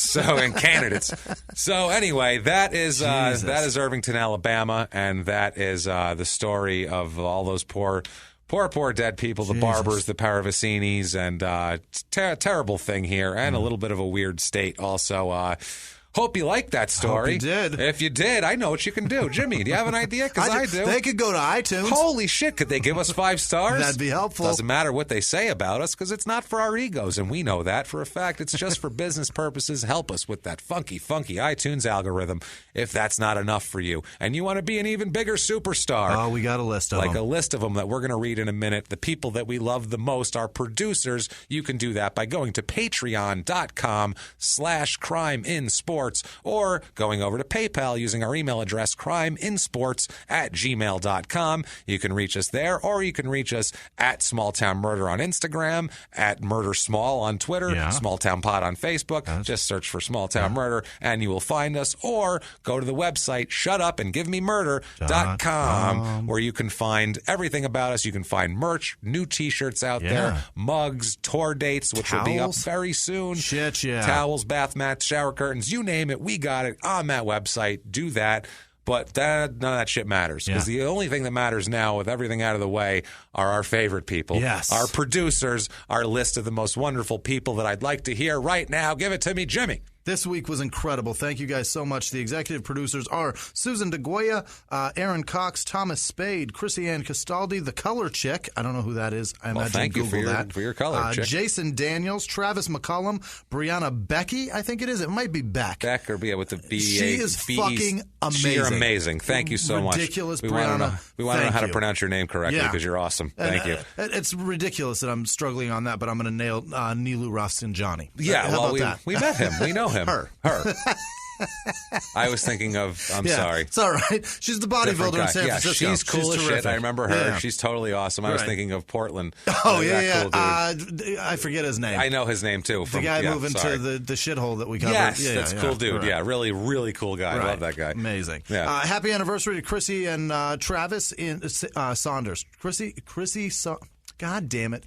Chrissy Saunders and Travis Saunders in Utah. They came to the Phoenix Live show. Yeah. Thank you guys both. Happy anniversary. Yeah, thank Shelly you so much. Trollian, I think it is Trolian. Trollian. That's a difficult one, and I don't sounds whatever. Right. Trollian. I think I got it. I think it's Trollian. I think so. Yeah. And then happy Father's Day to Jeff Terry. I know it's late.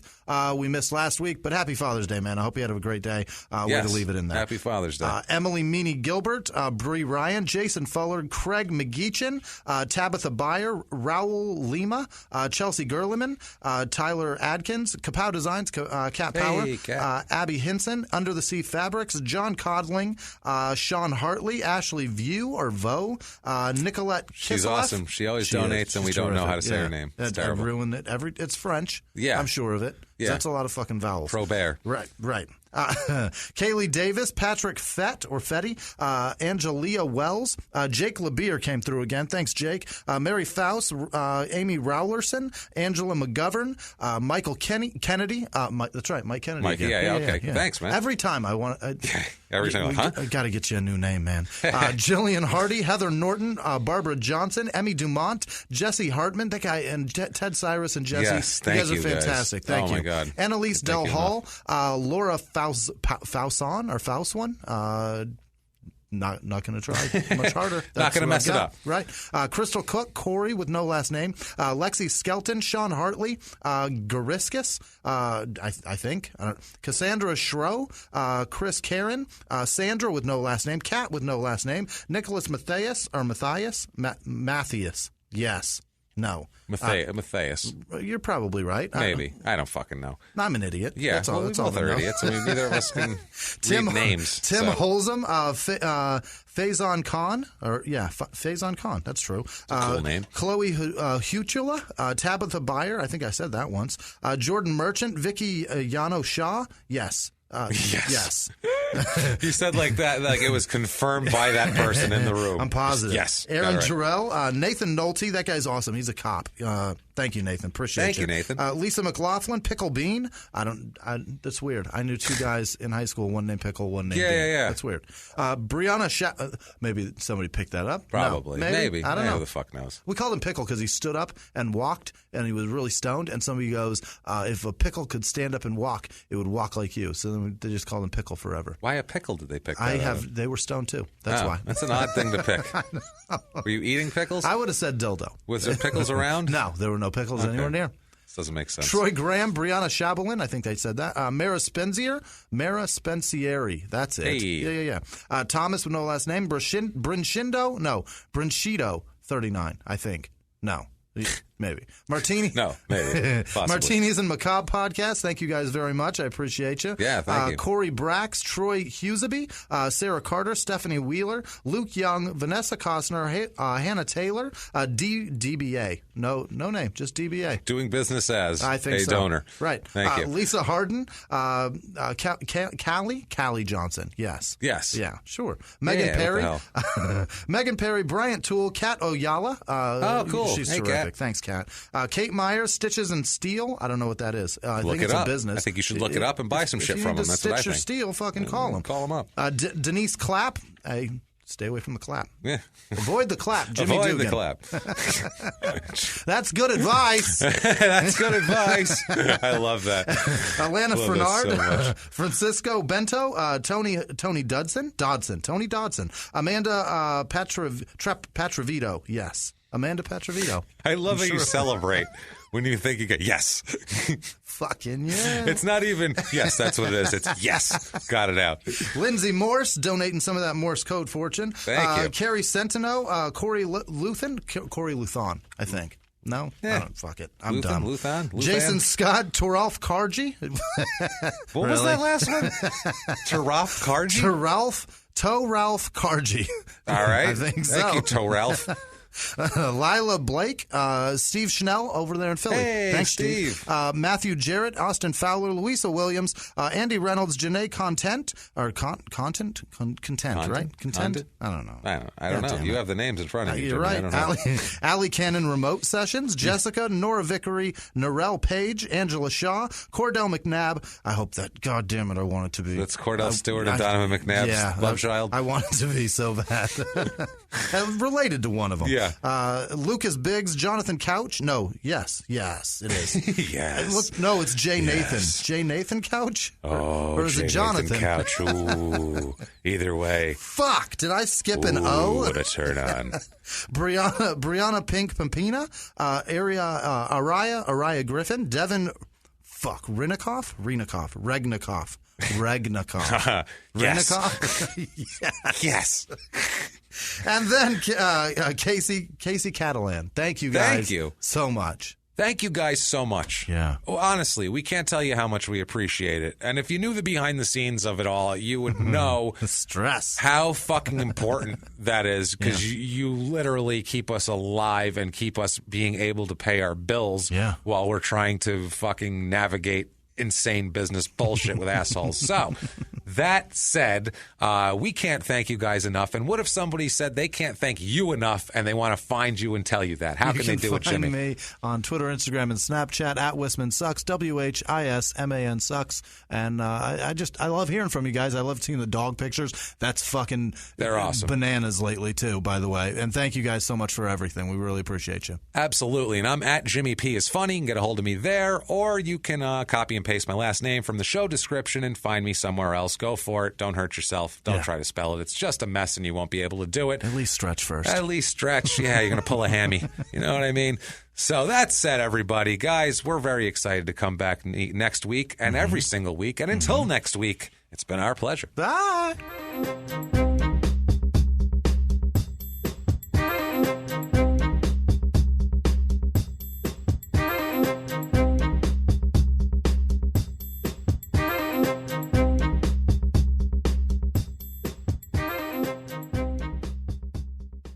If you like Small Town Murder, you can listen early and ad-free now by joining Wondery Plus in the Wondery app or on Apple Podcasts. Prime members can listen early and ad-free on Amazon Music. Before you go, tell us about yourself by filling out a short survey at Wondery.com/survey.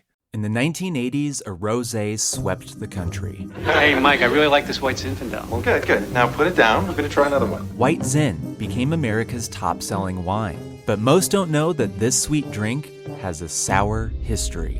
What began in 1986 with counterfeit bottles, a big fraud, a multi-million-dollar fraud, sent investigators chasing one of the most powerful families in the business, the Licciardis. But the closer the feds got to them, the more dangerous things became.